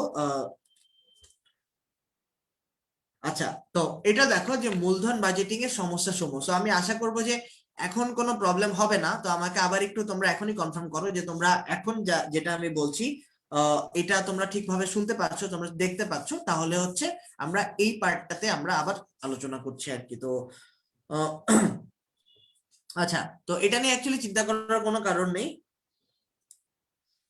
আমাকে এখন একটু জানাও যে এখন ক্লিয়ার কিনা, এখন তোমরা সবাই ক্লিয়ার বুঝতে পারছো কিনা। আর এই মূলধন বাজেটিং এর সমস্যা সমূহ এটা নিয়ে আমরা এখন আলোচনা করব কিনা, এটা একটু আমাকে কনফার্ম করো, তাহলে আমরা এই জিনিসটা আবার শুরু করব।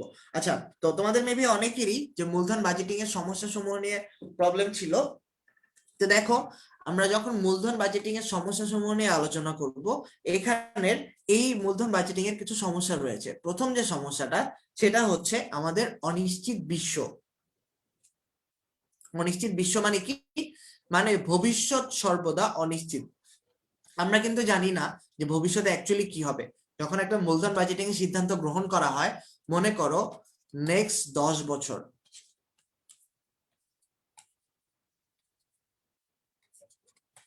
মনে করো নেক্সট 10 বছরের কোনো সিদ্ধান্ত গ্রহণ করা হয়।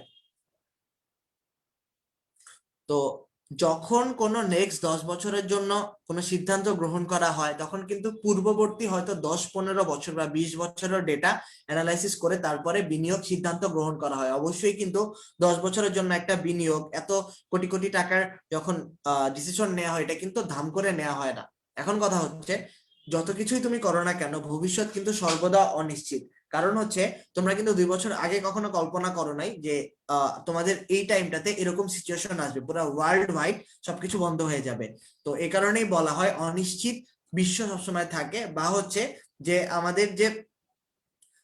আমাদের যে ভবিষ্যৎ এটা কিন্তু সর্বদা অনিশ্চিত থাকে। এবং এই কারণেই বলা হয় যে মূলধন বাজেটিং এর সর্বপ্রধান যে সমস্যাটা সেটা হচ্ছে আমাদের ভবিষ্যৎ সর্বদা অনিশ্চিত থাকে। এই কারণে 100% সিউরিটি কেউ দিতে পারে না যে এই জিনিসটা হবেই হবে, বা এটা 100% কার্যকর হবেই হবে। এরপরে আসে অনিশ্চয়তার উৎস সমূহ। সো অনিশ্চয়তা কিন্তু বিভিন্ন কারণে হতে পারে। তোমার ভবিষ্যৎ কিন্তু আমরা অলরেডি জানি যে বিভিন্ন কারণেই অনিশ্চয়তার মধ্যে পড়ে। তো এই কারণে অনিশ্চয়তা যে কোনো জায়গা থেকে যেহেতু আসতে পারে এবং এর উৎস অনেক বেশি থাকে, তো এটাও একটা সমস্যা যে অনিশ্চয়তার বিভিন্ন উৎস রয়েছে, এবং এটাও মূলধন বাজেটিং এর ক্ষেত্রে একটি ব্যাঘাত ঘটায়। এরপরে আসে চাহিদার পরিবর্তন। সো চাহিদার পরিবর্তন বলতে অ্যাকচুয়ালি কি বোঝায়? এই জিনিসটা হচ্ছে এরকম যে মনে করো তুমি 10 বছরের জন্য একটি মেশিন কিনলে, একটা নির্দিষ্ট পরিমাণ প্রোডাক্ট তারা উৎপাদন করবে। তো জিনিসটা কি হয়, জিনিসটা হচ্ছে যে মানুষের চাহিদাটা কিন্তু পরিবর্তিত হতেই পারে। অর্থাৎ এরকম দেখা গেল তুমি চিন্তা করেছিলে নেক্সট 10 বছর ধরে আমি এটা বানাবো, কিন্তু 5 বছর পরে গিয়ে মানুষের চাহিদার পরিবর্তন হতে থাকলো। তো তখন কি হবে? তখন কিন্তু মূলধন বাজেটিং এর কাজ করবে না, বা আমরা যে আশা করেছিলাম সেই আশাটা আর হবে না। এটাও কিন্তু মূলধন বাজেটিং এর একটি সমস্যার আওতাধীন। তো জিনিসটা হচ্ছে এরকম যে আমাদের কিন্তু অ্যান্ড্রয়েড ফোন আগে খুব বেশি মানুষ ইউজ করতো না, এখন কিন্তু মোটামুটি সবার হাতে অ্যান্ড্রয়েড ফোন রয়েছে, এবং তোমরাও কিন্তু দেখা যায় বেশিরভাগই হয়তো অ্যান্ড্রয়েড ফোনেই ক্লাস করছো। তো এই জিনিসগুলো কেন হয়? এটার হওয়ার কারণ হচ্ছে যে মানুষের চাহিদার কিন্তু পরিবর্তন হয়। তো আগে যারা বুঝতে পেরেছিল যে অ্যান্ড্রয়েড ফোনের অনেক বেশি চাহিদা হবে, তারা কিন্তু অ্যান্ড্রয়েড ফোন যারা এইগুলো লঞ্চ করেছিল তাদের কিন্তু ব্যবসা অনেক ভালো হয়েছে, বাট যারা এটা করেনি তাদের ব্যবসা কিন্তু বন্ধ হয়ে গেছে প্রায়। তো এই কারণেই বলা হয় যে মানুষের চাহিদার পরিবর্তন হয়, এবং এই চাহিদার পরিবর্তন হওয়ার কারণেই কিন্তু এই ধরনের সমস্যাগুলো দেখা দেয়। এরপরে আসে উৎপাদন ব্যয়ের পরিবর্তন। তো উৎপাদন ব্যয়ের পরিবর্তন জিনিসটা কি? সেটা হচ্ছে গিয়ে এই যে মনে করো কোনো জিনিস তুমি 12 টাকায় বিক্রি করছো, 12 টাকায় বিক্রি করার পরে মনে করো এই 12 টাকায় বিক্রি করার জন্য তোমার যে উৎপাদন ব্যয় সেটা হলো 8 টাকা। তো এই 8 টাকা যে তুমি উৎপাদন করছো এবং 12 টাকায় বিক্রি করছো, সো এরকম যদি হয় তোমার উৎপাদন ব্যয়টা বেড়ে গিয়ে 8 টাকা থেকে ধরো তোমার 12 টাকাই হয়ে গেল। সো যখন 12 টাকা হবে তখন কিন্তু আর তুমি 12 টাকায় বিক্রি করতে পারছো না, তখন কিন্তু তোমার দামটা বাড়াতে হবে, বা তুমি যদি 12 টাকায় বিক্রি করো তোমার কিন্তু কোনো লাভ হচ্ছে না। তো এটাকেই বলা হয় যে উৎপাদন ব্যয়ের পরিবর্তন হওয়াটা কিন্তু খুবই স্বাভাবিক জিনিস, এবং এটাও মূলধন বাজেটিং এর সমস্যার আওতাধীন। এরপরে আসে মূলধন ব্যয়ের পরিবর্তন। সো মূলধন ব্যয়ের পরিবর্তনটা জিনিসটা ওইরকমই যে আমাদের মূলধন ব্যয়ের উৎপাদন ব্যয়ের পরিবর্তনের মতোই, যে মূলধন ব্যয়ের পরিবর্তন মানে কিন্তু হলো যে আমরা কিন্তু জানি যে মূলধনের যে উৎস সেটাকে মূলধন, উৎসর পেছনে যে খরচটা হয় সেটাকে মূলধন ব্যয় বলা হয়, এবং এই মূলধন ব্যয়ের পরিবর্তন হয়, এইটাও কিন্তু মূলধন বাজেটিং এর একটি সমস্যা। কারণ যেহেতু অনেক বছরের কাজ, যেমন মনে করো যদি 10 বছরের একটা প্রজেক্ট হয়, তো 10 বছরের মধ্যে কিন্তু মূলধন ব্যয় এটা পরিবর্তন হয়ে যেতেই পারে। মনে করো তুমি কোথা থেকে লোন নিচ্ছ, এই লোনের যে পার্সেন্টেজটা বা সুদটা সেটা কিন্তু তোমাকে হয়তো বেড়ে যেতে পারে। সো যখন লোনের সুদটা বাড়বে তখন কি হবে? তোমার মূলধন ব্যয় বেড়ে যাচ্ছে না? সো এটাকেই বলা হচ্ছে মূলধন ব্যয়ের পরিবর্তন। তো এই ক্ষেত্রেও কিন্তু এটাও কিন্তু মূলধন বাজেটিং এর একটি অন্যতম সমস্যার আওতাধীন। তো সব মিলিয়ে ব্যাপারটা হচ্ছে এরকম যে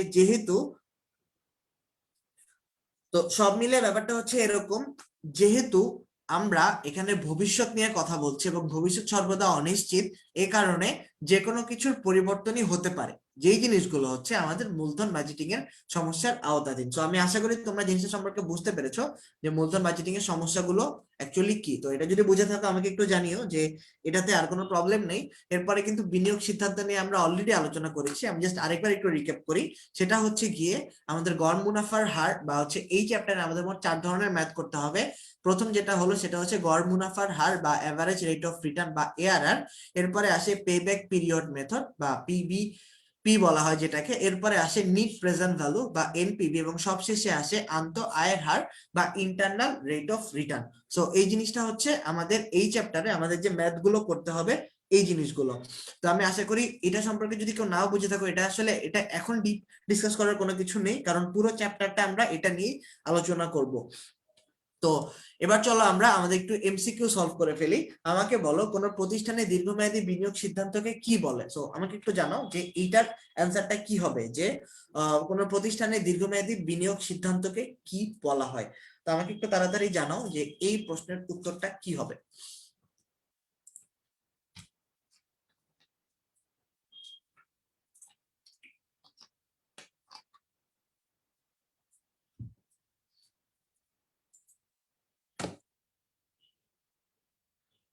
তো আমি কিন্তু দেখতে পাচ্ছি তোমরা অনেকে অ্যান্সার দিচ্ছ, তো আমি একটু দেখি।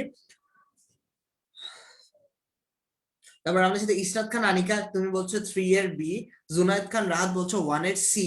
এরপর অভি বলছো বি। তারপর নূর আহমেদ বলছো গ। তারপরে ইশারা বলছো বি। আচ্ছা, তো রিয়াজ কোশ্চেন করছো বর্তমান মূল্যের অপর নাম কি? তো আমরা কিন্তু অলরেডি থার্ড চ্যাপ্টার শেষ করে এসেছি, আমরা এখন অন্য একটা চ্যাপ্টার নিয়ে আলোচনা করছি। সো আমার মনে হয় যে নর্মালি অন্য চ্যাপ্টার নিয়ে আলোচনা করা ঠিক না, বাট তারপরে তুমি যেহেতু কোশ্চেন করছো, সো বর্তমান মূল্যের যে আরেকটা নাম সেটা হচ্ছে বাট্টাকরণ প্রক্রিয়াও কিন্তু বলা হয়। বাট নর্মালি আমরা যখন একটা চ্যাপ্টার নিয়ে আলোচনা করব তখন কিন্তু অন্য চ্যাপ্টারের নিয়ে না করাটাই ভালো, কারণ আমাদের কিন্তু সলভ ক্লাস রয়েছে চ্যাপ্টার ওয়াইজ, বা আমরা ওইটা নিয়ে অবশ্যই আলোচনা করব। তো এরপরে আসে আমাদের সাদমান হাফিজ বলছো বি, তারপর সামিরা ফেরদৌস, তারপর তন্ময় রয়েছে, রাহাত বলছো 3 এর সি, কাজী রাকিব বলছো সি, জয় ইসলাম বলছো বি। আচ্ছা, তো তোমরা অনেকে অ্যান্সার দিচ্ছ, তো আমি একটু দেখি এটা সঠিক অ্যান্সার কি হবে। তো এটার যে সঠিক উত্তর সেটা কিন্তু হবে আমাদের মূলধন বাজেটিং, অর্থাৎ দীর্ঘমেয়াদী বিনিয়োগ সিদ্ধান্তকে কিন্তু মূলধন বাজেটিং বলা হয়। এরপরে আসে আমাদের আরেকটি প্রশ্ন, এখানে বলা আছে কোনটি মূলধন বাজেটিং প্রণয়নের প্রথম পদক্ষেপ। তো আমাকে একটু জানো যে মূলধন বাজেটিং প্রণয়নের প্রথম পদক্ষেপ কোনটা। এটি কিন্তু অলরেডি আমরা জেনেছি, এর আগেও কিন্তু সেম কোশ্চেনটাই আমরা কিন্তু দেখেছি। তো আমাকে একটু জানো যে এই প্রশ্নের উত্তরটা এখন কি হবে, এখন দেখি তোমরা এটা বুঝো কিনা, বা আমরা কিন্তু এখন আশা করবো এখন কিন্তু কারোরই কোনো প্রবলেম হওয়ার কথা না। সো আমরা কিন্তু জানি এটার যে সঠিক উত্তর সেটা কিন্তু হবে প্রকল্প উদ্ভাবন, যেটা কিন্তু আমরা অলরেডি দেখেছি। তো এরপর আমরা আসি আমাদের গড় মুনাফার হার পদ্ধতি, এই জিনিসটা কাকে বলে এটা সম্পর্কে আমরা এখন একটু জানবো। সো এখন আমরা যে জিনিসগুলো নিয়ে আলোচনা করব সেটা হচ্ছে যে আমাদের যে চারটা টাইপ রয়েছে, এআরআর, এনপিভি, আইআরআর এবং পেব্যাক পিরিয়ড, এই জিনিসগুলো নিয়ে আমরা একটু আলোচনা করবো। সো গড় মুনাফার হার পদ্ধতিটার ম্যাথ আমরা আজকে দেখব যদি আমাদের সময় থাকে। তো এই জন্য আমরা গড় মুনাফার হার পদ্ধতি নিয়ে খুব বেশি আলোচনা করার দরকার নেই। যে জিনিসটা হচ্ছে গড় মুনাফার হার কিন্তু অ্যাকচুয়ালি বলা হচ্ছে আমাদের যে মুনাফা গুলো হবে, যে আয়ের হার গুলো হবে, বা যে মূলত যে মুনাফা, এই মুনাফা গুলো নিয়ে কাজ করতে হবে। অর্থাৎ এই যে আমি অলরেডি যেটা বললাম যে মনে করো 10%, এরপর 20%, এরপরে মনে করো 30%, এটা হচ্ছে আমার আগামী 3 বছরের মুনাফা। এটারই পার্সেন্টেজটা অ্যাকচুয়ালি আমাদেরকে নির্ণয় করতে হবে। তো আমরা যদি এটা গড় করি তাহলে কত আসবে, 10 থেকে 20, 30, 60, 60কে যদি আমরা 3 দিয়ে ভাগ করি তাহলে কিন্তু 20 থাকবে। তো এখানে কিন্তু মুনাফার হার থাকবে আমার 20%। সো এটাই হচ্ছে আমার গড় মুনাফার হার পদ্ধতি, বা অ্যাভারেজ রেট অফ রিটার্নে কিন্তু এই 20% নির্ণয় করা হয়। সো অ্যাকচুয়ালি আমরা এখন পুরোপুরি ম্যাথে যাচ্ছি না, জাস্ট এইটা একটু মাথায় রাখো যে গড় মুনাফার হার এভাবে নির্ণয় করে। সো আজকেই আমরা গড় মুনাফার হারের ম্যাথ দেখবো, ইন ডিটেলসে না, মানে খুব ইজি একটা ম্যাথ দেখবো গড় মুনাফার হারে, তো তখনই তোমরা বুঝতে পারবে। তো গড় মুনাফার হারটা আমরা আপাতত একটু রাখি, এরপরে পেব্যাক সময় পদ্ধতি বা পেব্যাক পিরিয়ড কাকে বলে এই জিনিসটা আমরা দেখবো। তো তার আগে আমাকে একটু তোমরা জানাও যে পেব্যাক পিরিয়ড বলতে অ্যাকচুয়ালি কি বুঝো তোমরা, এটা আমাকে বলো যে পেব্যাক পিরিয়ড এটা কাকে বলে।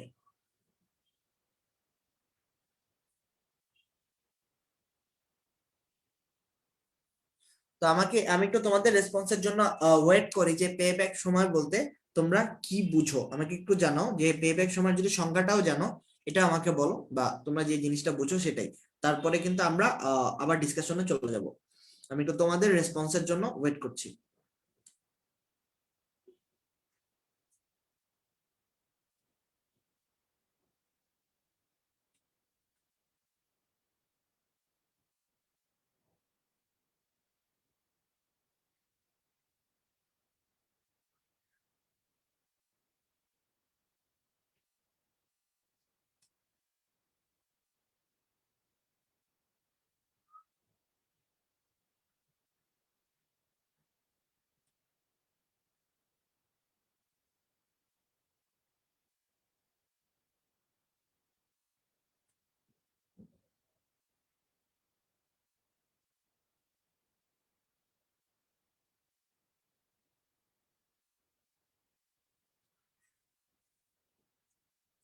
আচ্ছা, তো দেখো আমাদের যে পে ব্যাক সময় পদ্ধতি জিনিসটা, তো আমি একটু দেখি কে কে ইনভেস্ট, কে কে বলছো।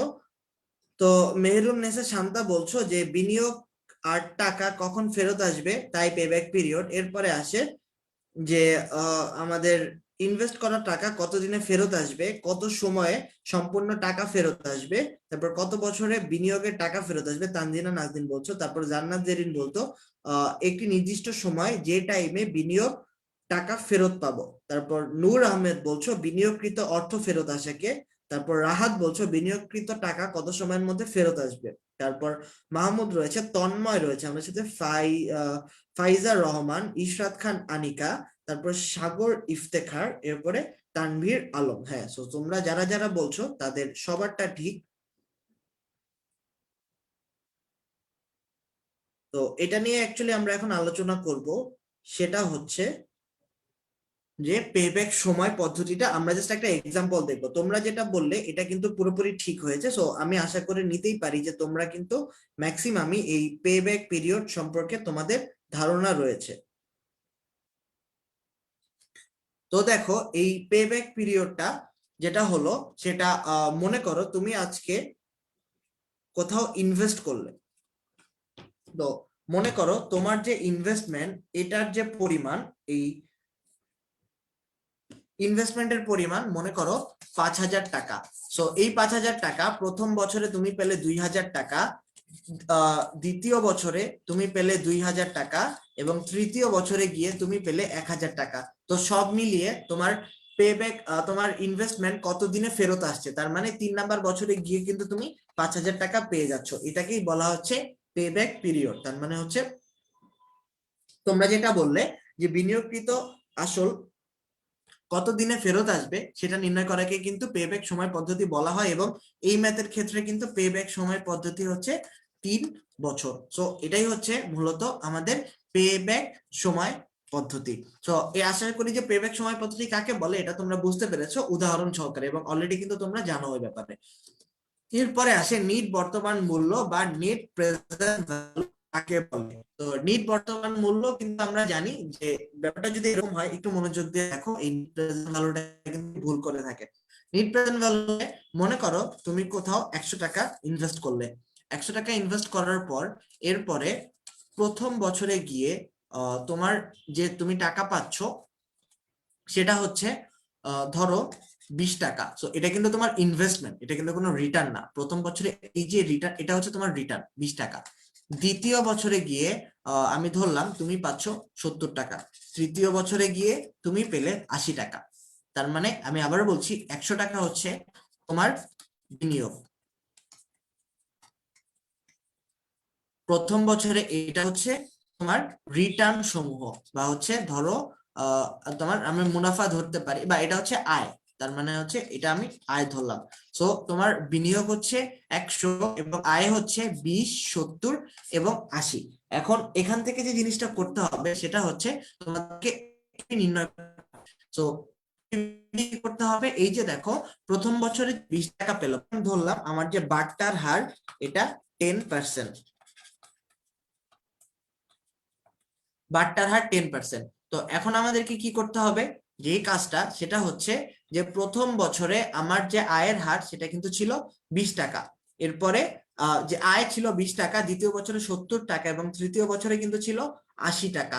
তো এখান থেকে আমাদের প্রেজেন্ট ভ্যালুটা নির্ণয় করতে হবে। প্রেজেন্ট ভ্যালু কিভাবে নির্ণয় করব, 20 টাকার যে প্রেজেন্ট ভ্যালু রয়েছে সেটা আমরা নির্ণয় করব, 70 টাকার প্রেজেন্ট ভ্যালু নির্ণয় করব, 80 টাকার প্রেজেন্ট ভ্যালু নির্ণয় করব।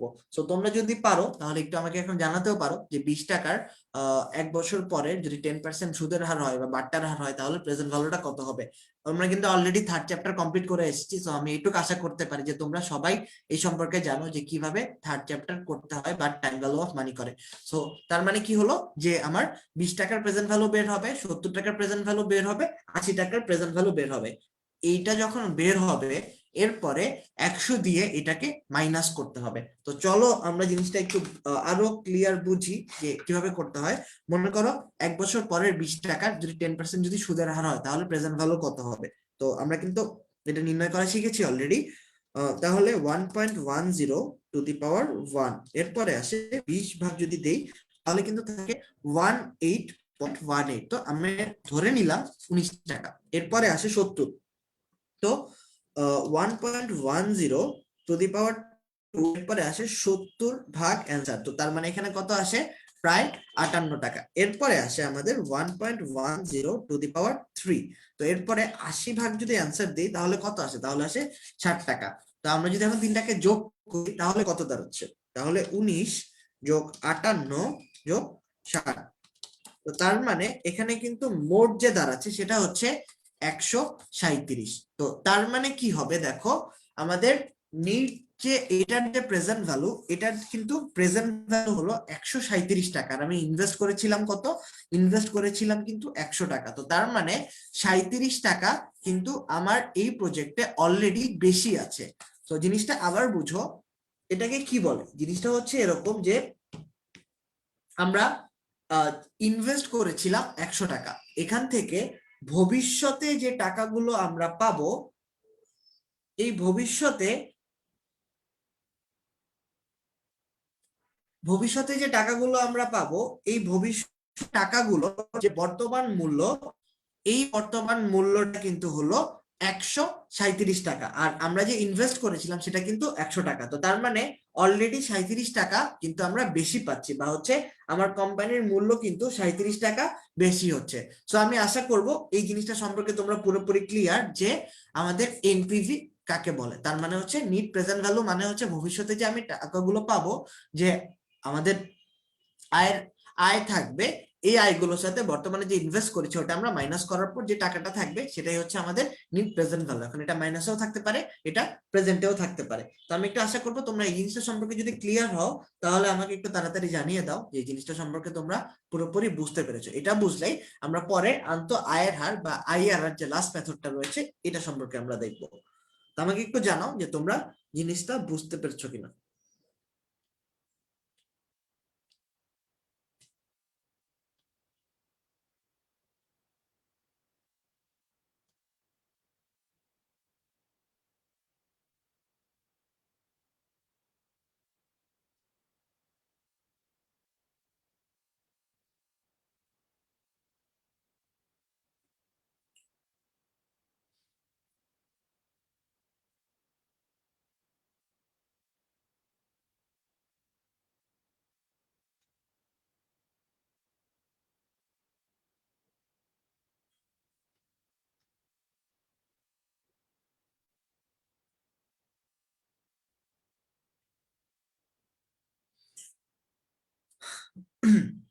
আচ্ছা, তো এটা যেহেতু তোমরা বুঝতে পেরেছো, তার মানে আমরা ইন্টারনাল রেট অফ রিটার্ন বা আইআরআর টা নিয়ে এবার একটু আলোচনা করি। তো আইআরআর জিনিসটা একটু ক্রিটিক্যাল, কারণ তোমরা যারা করেছো তারা অলরেডি জানো যে আইআরআর বের করাটা কিন্তু একটু ঝামেলা, একটু টাইম কনজিউমিং বা একটু সময় বেশি লাগে। বাট এই জিনিসটা কিন্তু অবশ্যই আমাদেরকে করতেও হবে। তো আইআরআর নিয়ে এখন খুব বেশি আমরা ডিসকাস করব না, জাস্ট আইআরআর মানে হচ্ছে, এটা তোমরা মাথায় রাখো যে আইআরআর জিনিসটা হচ্ছে আমাকে সেটা পার্সেন্টেজ নির্ণয় করতে হবে যে আমরা যে কোম্পানিতে যে ইনভেস্ট করছি এটার রেট অফ রিটার্নটা কত। মনে করো আমরা ধরে নিলাম যে আমাদের 12% আয় হচ্ছে, এই যে 12% নির্ণয় করাটা, এই 12% নির্ণয় করাটাকেই আইআরআর বলা হয়। বা হচ্ছে যে এটা কিভাবে আমরা নির্ণয় করব, এটা নির্ণয় করার প্রসিডিওরটাই হচ্ছে এটা। সো এটাই হচ্ছে আইআরআর। সো আইআরআর টা নির্ণয় করাটা একটু ঝামেলার, ওটা আমরা যখন ক্লাস করব, আইআরআর এর জন্য পুরো আমাদের একটা আলাদা ক্লাসই আছে, ওই জিনিসটা সম্পর্কে আমরা তখন দেখব। তো তোমরা অনেকেই হয়তো জানতে চাচ্ছ যে এর আগের যে এনপিভি রয়েছে এটার যে ক্যালকুলেশনটা সেটা। তো জিনিসটা দেখো, আমি তোমাদের বোঝার জন্য আবারও বলছি। এটা হচ্ছে, মনে করো কোথাও, তো তোমরা দেখো যে তোমরা 100 টাকা মনে করো ইনভেস্ট করলে, প্রথম যে বছর, এই প্রথম বছরের আয়ের হার 20 টাকা আয়ের পরিমাণ, দ্বিতীয় বছরে আয়ের পরিমাণ 70 টাকা, এবং তৃতীয় বছরে আয়ের পরিমাণ 80 টাকা। এখন আমরা কি করব, এখন আমরা জাস্ট দেখবো এটার এনপিভি নির্ণয় করবো। সো এনপিভি মানে হচ্ছে নিট বর্তমান মূল্য। নিট বর্তমান মূল্য কিভাবে নির্ণয় করে, জাস্ট হচ্ছে আমরা এটা নিয়েও আমরা আলাদা পুরো ক্লাসই করব। এখন জাস্ট একটু মাথায় রাখো জিনিসটা, একটু বুঝলেই হবে। সেটা হচ্ছে গিয়ে প্রথম বছরে যে 20 টাকা পেলাম, এক বছর পরের ওটার বর্তমান মূল্যটা আমরা নির্ণয় করব। দ্বিতীয় বছর পরের বর্তমান মূল্য আমরা নির্ণয় করব, তৃতীয় বছর পরের বর্তমান মূল্য আমরা নির্ণয় করব। এটা যে নির্ণয় করলাম, এই 3 বছরের বর্তমান মূল্য কিন্তু আমরা দেখতে পারলাম 137 টাকা। এখন এখান থেকে আমরা কি করব, এই 137 টাকার, তো এটা হচ্ছে 3 বছর পরে, 3 বছর ধরে যে রিটার্ন গুলো আসবে ওটার বর্তমান মূল্য। আর আমরা যেখানে ইনভেস্ট করেছিলাম 100 টাকা, তো এখন জাস্ট এই 137 থেকে 100 টাকা বাদ দিয়ে দিলে কিন্তু আমাদের যে টাকাটা থাকতে, এটাই হচ্ছে আমাদের net present value. Net present value মানে হচ্ছে যে টাকা আমরা ইনভেস্ট করছি তার থেকে বেশি কত টাকা আছে বা তার থেকে কম কত টাকা আছে, এটাই হচ্ছে নিট প্রেজেন্ট ভ্যালু। তারপরে যদি না বুঝো, আমরা কিন্তু অবশ্যই অবশ্যই নিট প্রেজেন্ট ভ্যালুর আলাদা পুরো ক্লাস থাকবে। ওই ক্লাসে আমরা কিন্তু আরো ডিটেলসে ইন ডিটেলসে একদম খুঁটিনাটি সম্পর্কে আমরা জানবো। তো আইআরআর তো হয়ে গেল। তো এরপরে আমরা আসি, আমরা জাস্ট একটা ম্যাথ দেখবো যে এআরআর কিভাবে নির্ণয় করে। এআরআর নির্ণয় করাটা কিন্তু খুব বেশি ইম্পর্টেন্ট, যে এআরআর কিভাবে নির্ণয় করা হয় এটা সম্পর্কে আমরা দেখবো। তো এআরআর দেখো এই কোশ্চেনটা, যে মনে করো এসিআই কোম্পানির একটি প্রকল্পে 20 লক্ষ টাকার একটি মেশিন ক্রয় করা প্রয়োজন। উক্ত মেশিনটির কার্যকর আয়ুষ্কাল 5 বছর এবং আয়ুষ্কাল শেষে কোনো ভগ্নাবশেষ মূল্য উদ্ধার করা যাবে না। উক্ত প্রকল্প থেকে বার্ষিক নিট গড় মুনাফা 7 লক্ষ টাকা অনুমান করা হয়েছে। উক্ত প্রকল্পের বার্ষিক গড় উপার্জন হার এআরআর নির্ণয় করো। তো এই জিনিসটা কিন্তু আমাদের এখন নির্ণয় করতে হবে।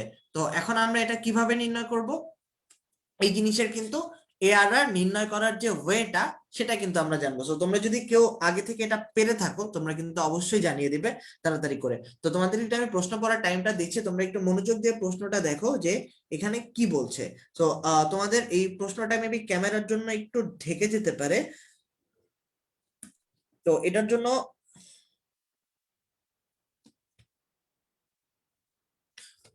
আচ্ছা। তো তোমরা এই কোশ্চেনটা দেখো, এই কোশ্চেনে কি বলা আছে, কোশ্চেনে কিন্তু বলা আছে, তোমরা একটু মনোযোগ দিয়ে 1 মিনিটের জন্য কোশ্চেনটা পড়ো, তারপর চিন্তা করো যে আর যদি এই কোশ্চেন রিলেটেড কোনো প্রবলেম থাকে সেটাও কিন্তু আমাকে জানাবে, এবং আমরা কিন্তু এই ম্যাথটা এখন সলভ করব।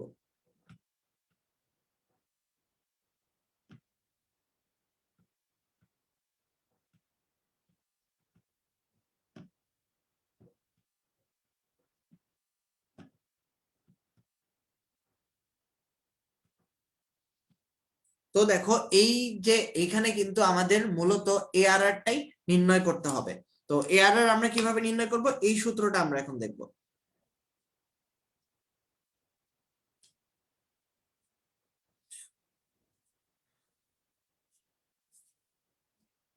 তো আমরা কিন্তু অলরেডি দেখতে পাচ্ছি আমাদের যে কাজী রাকিব রয়েছে, কাজী রাকিব কিন্তু তুমি অ্যান্সারও দিয়ে দিয়েছে 70%। সো আমরা এখন এটার ক্যালকুলেশনটা দেখব। তো দেখো এখানে কি বলা আছে, যে একটি প্রকল্পে 20 লক্ষ টাকার মেশিন এবং যাবতীয় যে ডিটেলস সেটা দেওয়া আছে। তো আমরা যখন এআরআর নির্ণয় করতে যাব, এআরআর নির্ণয় করার ক্ষেত্রে আমাদের যেই জিনিসগুলো প্রয়োজন হবে, বিনিয়োগটা প্রয়োজন হবে, বার্ষিক নিট গড় আয় এবং আয়ুষ্কাল, এই জিনিসটা আমাদের প্রয়োজন হবে। তো আমরা কিন্তু জানি যে গড় উপার্জন হার বা এআরআর এর সূত্র কিন্তু এটা, তোমরা কিন্তু অবশ্যই অবশ্যই স্ক্রিনশট দিয়ে রেখে দাও এই সূত্রগুলো, কারণ এটা কিন্তু পরে খুবই কাজে লাগে। তো এখন থেকে কিন্তু আমরা মূলত ম্যাথের পার্ট গুলো শুরু করব। তো এই ম্যাথের পার্ট গুলো কিন্তু খুব বেশি ইম্পর্টেন্ট তোমাদের জন্য। তো দেখো গড় উপার্জন হার বা এআরআর যেটাকে বলা হচ্ছে, সেটা আমরা কিভাবে নির্ণয় করব, সেটা হচ্ছে বার্ষিক গড় নিট মুনাফা এবং গড় বিনিয়োগ ইনটু 100। তো এই জিনিসটা কিন্তু ইম্পর্টেন্ট। তো এখন এখান থেকে আমরা, তোমরা কিন্তু যারা যারা পারবে তারা তারা কিন্তু তাড়াতাড়ি অ্যান্সার করে ফেলো। তো এরপরে আমরা যে ক্যালকুলেট করব, তার মানে দেখো বার্ষিক গড় নিট মুনাফা কত, বার্ষিক গড় নিট মুনাফা কিন্তু এখানে দেয়া আছে 7 লাখ টাকা। তো এই ম্যাথটা কিন্তু প্রথম ম্যাথ দেখে একটু ইজি মনে হচ্ছে, বাট এখানে কিন্তু অনেক পেঁচিয়ে ম্যাথ দেয়, ওই ম্যাথ গুলো আমরা দেখবো। তো তোমাদের অ্যাকচুয়ালি চিন্তা করার কোনো কারণ নেই। তো ইনিশিয়ালি প্রথমে আসলো বার্ষিক গড় নিট মুনাফা, এটা কিন্তু 7 লাখ দেয়া আছে। এরপরে আসে গড় বিনিয়োগ। গড় বিনিয়োগ নির্ণয় করার যে সূত্র, সেটা হচ্ছে যে বিনিয়োগ যোগ এরপরে আমার যদি কোনো ভগ্নাবশেষ মূল্য থাকে সেটা, এরপরে ডিভাইডেড বাই 2, এটা হচ্ছে আমার গড় বিনিয়োগ নির্ণয় করার ওয়ে। তো এইটা কিন্তু আমাদের এখানে কিন্তু আমরা দেখতে পাচ্ছি যে আমাদের কোনো ভগ্নাবশেষ মূল্য নেই, তো এই কারণে কিন্তু এটা 0 হচ্ছে। তো আমি এখানে আবার একটু লিখে দিই,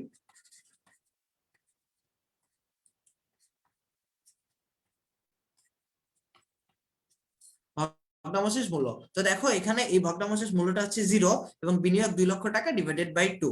তো এইটা, তো তারপরে যদি আমরা এটা ক্যালকুলেট করি তাহলে কিন্তু আমাদের এআরআর কিন্তু দাঁড়াচ্ছে 70%। তো যাদের 70% এসেছিল তাদেরটা কিন্তু পুরোপুরি সঠিক। তো তার মানে এখানে যদি 20% হারে এখানে যদি 20 লক্ষ টাকা বিনিয়োগ করে মেশিনটির বার্ষিক 70% হারে গড় আয় প্রত্যাশা করা সম্ভব। তো তার মানে এখানে যে ARR এটা কিন্তু 70%। সো এটা যদি তোমরা বুঝতে পারো তাহলে আমাকে একটু জানাবে যে এই পুরোটা এই প্রসিডিওরটা সম্পর্কে তোমরা ক্লিয়ার কিনা। তো এটা সম্পর্কে যদি তোমরা ক্লিয়ার হও তাহলে কিন্তু আমরা পরের যে পার্টটা রয়েছে বা এরপরে একটা ম্যাথ রয়েছে এই ম্যাথটা আমরা দেখবো। সো আজকে আমরা খুব বেশি ক্রিটিক্যাল ম্যাথ করব না, তো এখানে আসলে ভয় পাওয়ার কোনো কারণ নেই। তো আমাকে একটু জানাও এই পর্যন্ত তোমরা বুঝতে পেরেছো কিনা। তো তোমরা যদি কনফার্মেশন দাও তাহলে কিন্তু আমাদের যে পরের পার্টটা রয়েছে এই পরের পার্টে বা হচ্ছে পরের যে ম্যাথটা রয়েছে এই পরের ম্যাথটা আমরা দেখবো।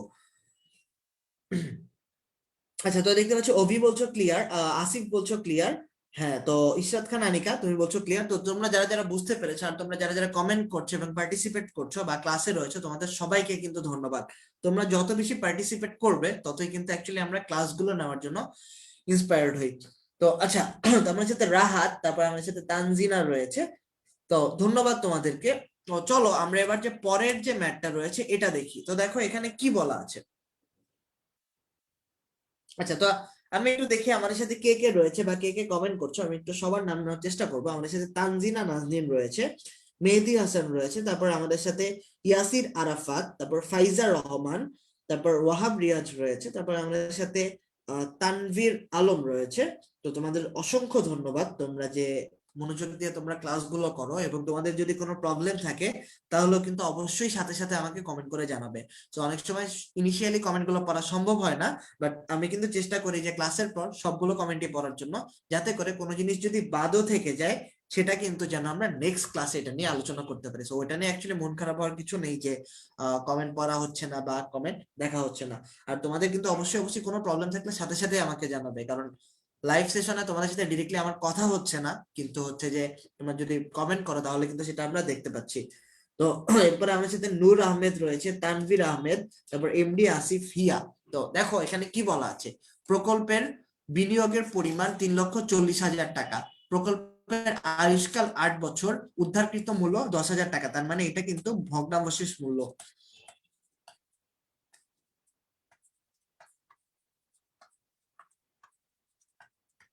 এটা কিন্তু ভগ্নাবশেষ মূল্য। এরপরে প্রকল্পের বার্ষিক মুনাফা কর পরবর্তী 30,000 টাকা। উক্ত প্রকল্পের গড় উপার্জন হার বা ARR নির্ণয় করো।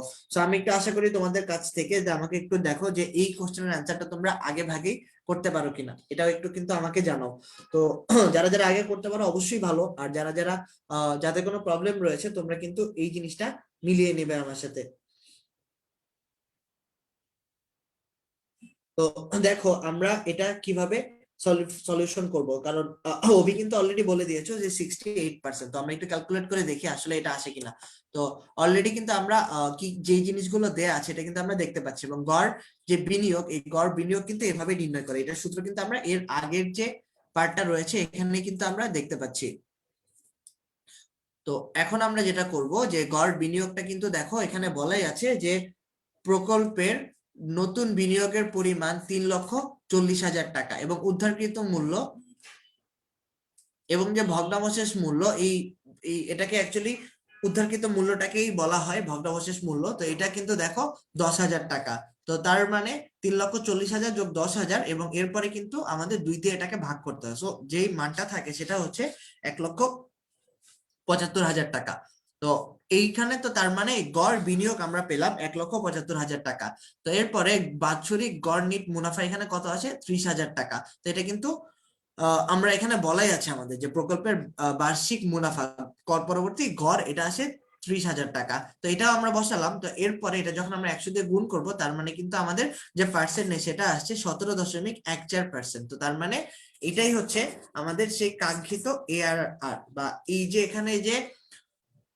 এখানে যে জিনিসগুলো দেয়া আছে এর মধ্যে আমরা যদি ক্যালকুলেট করি তাহলে কিন্তু আমাদের যে মান দাঁড়াচ্ছে সেটা হচ্ছে ARR বা ARR হচ্ছে 17.14%। তার মানে এখান থেকে গড় আয়ের হার 17.14%। তো আমি আশা করছি তোমরা এই জিনিসটা বুঝতে পেরেছো যে আর কোনো প্রবলেম হওয়ার কথা নেই। তোমরা এটা সম্পর্কে পুরোপুরি ক্লিয়ার হয়েছো কিনা আমাকে জানাও। যদি এটা সম্পর্কে ক্লিয়ার থাকো তাহলে হচ্ছে যে আমাদের ক্লাসের কিন্তু আসলে খুব বেশি জিনিস বাকি নেই, আর কারণ আজকে আমাদের মেইন যেটা ছিল সেটা হচ্ছে থিওরি গুলো কমপ্লিট করা এবং আমাদের বেসিক যে ম্যাথ গুলো রয়েছে সেই ম্যাথ গুলো সম্পর্কে আইডিয়া দেওয়া। তো আমাকে একটু জানাও যে এই পর্যন্ত তোমরা বুঝতে পেরেছো কিনা। তো আমি কিন্তু দেখতে পাচ্ছি আমাদের সাথে অনেকেই কমেন্ট করছো। তো হ্যাঁ, তো তোমরা যদি এটা সম্পর্কে ক্লিয়ার হও তাহলেই আমরা যে পরের যে স্টেপটা রয়েছে সেটাতে আমরা যেতে পারি। হ্যাঁ, তো তোমাদের ধন্যবাদ এই পর্যন্ত ক্লিয়ার হওয়ার জন্য। তো আমি আশা করছি তোমরা জিনিসটা বুঝতে পেরেছো।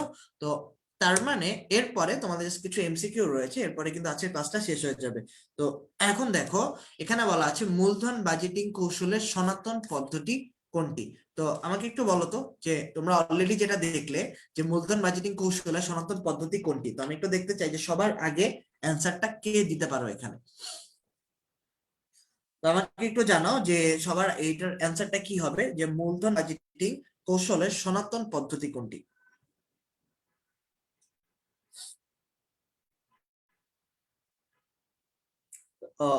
ইশরাত খান আনিকা বলছো 5 এর এ।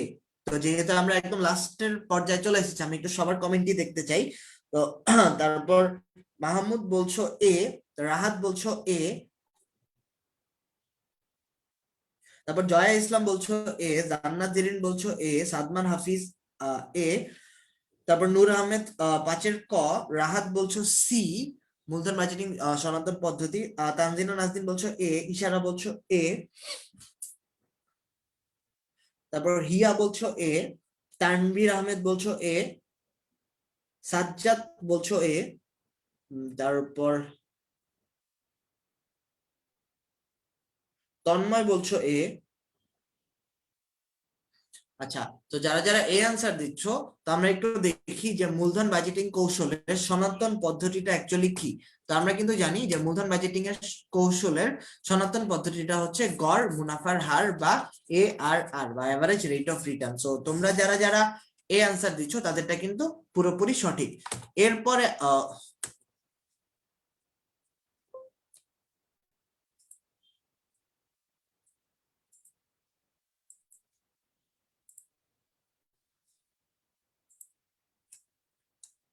আচ্ছা, তো তার মানে এক্ষেত্রে দেখো যে আমরা কিন্তু জানি যে মূলধন বাজেটিং কৌশলে সনাতন পদ্ধতিটা কিন্তু ARR বা গড় মুনাফার হার। তো আমরা মোটামুটি আজকে এই যে জিনিসটা দেখলাম, তো দেখো আমি জাস্ট একটু লাস্ট বারের মতো রিক্যাপ করি। সেটা হচ্ছে গিয়ে যে এই চ্যাপ্টারটাতে আমরা থিওরি যে জিনিসগুলো দেখলাম ওগুলো তো থাকবেই, এর সাথে আমাদের মেইন যে জিনিসটা মাথায় রাখতে হবে, এই চ্যাপ্টারে কিন্তু আমরা মোট 4 ধরনের ম্যাথ করবো। এটা হচ্ছে গড় মুনাফার হার, পেব্যাক পিরিয়ড বা হচ্ছে পেব্যাক সময় পদ্ধতি, এরপর আসে নিট বর্তমান মূল্য বা নিট প্রেজেন্ট ভ্যালু, এরপরে আসে আন্ত আয় হার পদ্ধতি বা যেটাকে আইআরআর বলা হয়। তো আমরা গড় মুনাফার হার পদ্ধতি কিছু দেখেছি, বাট নেক্সট ক্লাসে আমরা পুরোপুরি গড় মুনাফার হার নিয়ে আলোচনা করব। গড় মুনাফার হারের খুঁটিনাটি যা কিছু আছে সবগুলো নিয়ে আমরা ডিসকাস করব। তো আমি চাই না যে কারোরই কোনো প্রবলেম থাকুক এই গড় মুনাফার হার বা যে কোনো চ্যাপ্টার নিয়ে। তো তোমাদের আজকে অসংখ্য ধন্যবাদ মনোযোগ দিয়ে ক্লাসটি করার জন্য। কারো যদি কোনো প্রবলেম থেকে থাকে আজকের ক্লাস রিলেটেড তোমরা জানাতে পারো। আমি যদি এখন অ্যান্সার নাও দিতে পারি, আমি কিন্তু অবশ্যই নেক্সট যে ক্লাস রয়েছে ওই কোশ্চেনের অ্যান্সার গুলো দিয়ে শুরু করব। তো আজকের ক্লাসটা মূলত এই পর্যন্তই ছিল। এতক্ষণ পর্যন্ত যারা মনোযোগ দিয়ে ক্লাসটা করলে তাদের সবাইকে অসংখ্য ধন্যবাদ। আর ইনশাল্লাহ নেক্সট ক্লাসে তোমাদের সবার সাথে দেখা হবে। আজকে যেহেতু রবিবার, তোমাদের সাথে কিন্তু সবকিছু যদি ঠিকঠাক থাকে নেক্সট ক্লাস আমাদের বুধবারে হবে, এবং ওই দিন কিন্তু আমরা যে গড় মুনাফার হার পদ্ধতি এবং আমাদের যত ম্যাথ যে টার্ম গুলো রয়েছে এই ম্যাথ গুলো দেখবো। আমি আবারও বলছি এই চ্যাপ্টারের ম্যাথ গুলো কিন্তু খুব বেশি ইম্পর্টেন্ট। তোমাদের থার্ড চ্যাপ্টারের পরে এই চ্যাপ্টার থেকে কিন্তু অনেক অনেক কোশ্চেন থাকবে, এবং প্রতিটা এই গড় মুনাফার হার থেকে হয়তো একটা সিকিউ থাকবে, পেব্যাক সময় পদ্ধতি থেকেও সিকিউ থাকবে। সো এই জিনিসগুলো মাথায় রাখতে হবে। তো বন্ধুরা, তোমাদের অসংখ্য ধন্যবাদ এতক্ষণ ধরে মনোযোগ দিয়ে ক্লাসটি করার জন্য। ইনশাআল্লাহ নেক্সট ক্লাসে তোমাদের সবার সাথে দেখা হবে। আজকে যদি কেউ মিস করে থাকে তাদেরকেও জানিয়ে দিও, তারাও যেন ক্লাসটা না মিস করে থাকে। তো ইনশাআল্লাহ সবাই ভালো থাকো, সুস্থ থাকো, নিজেদের যত্ন রাখো। নেক্সট ক্লাসে সবার সাথে আশা করি দেখা হবে। আজকে এই পর্যন্তই, আল্লাহ হাফেজ।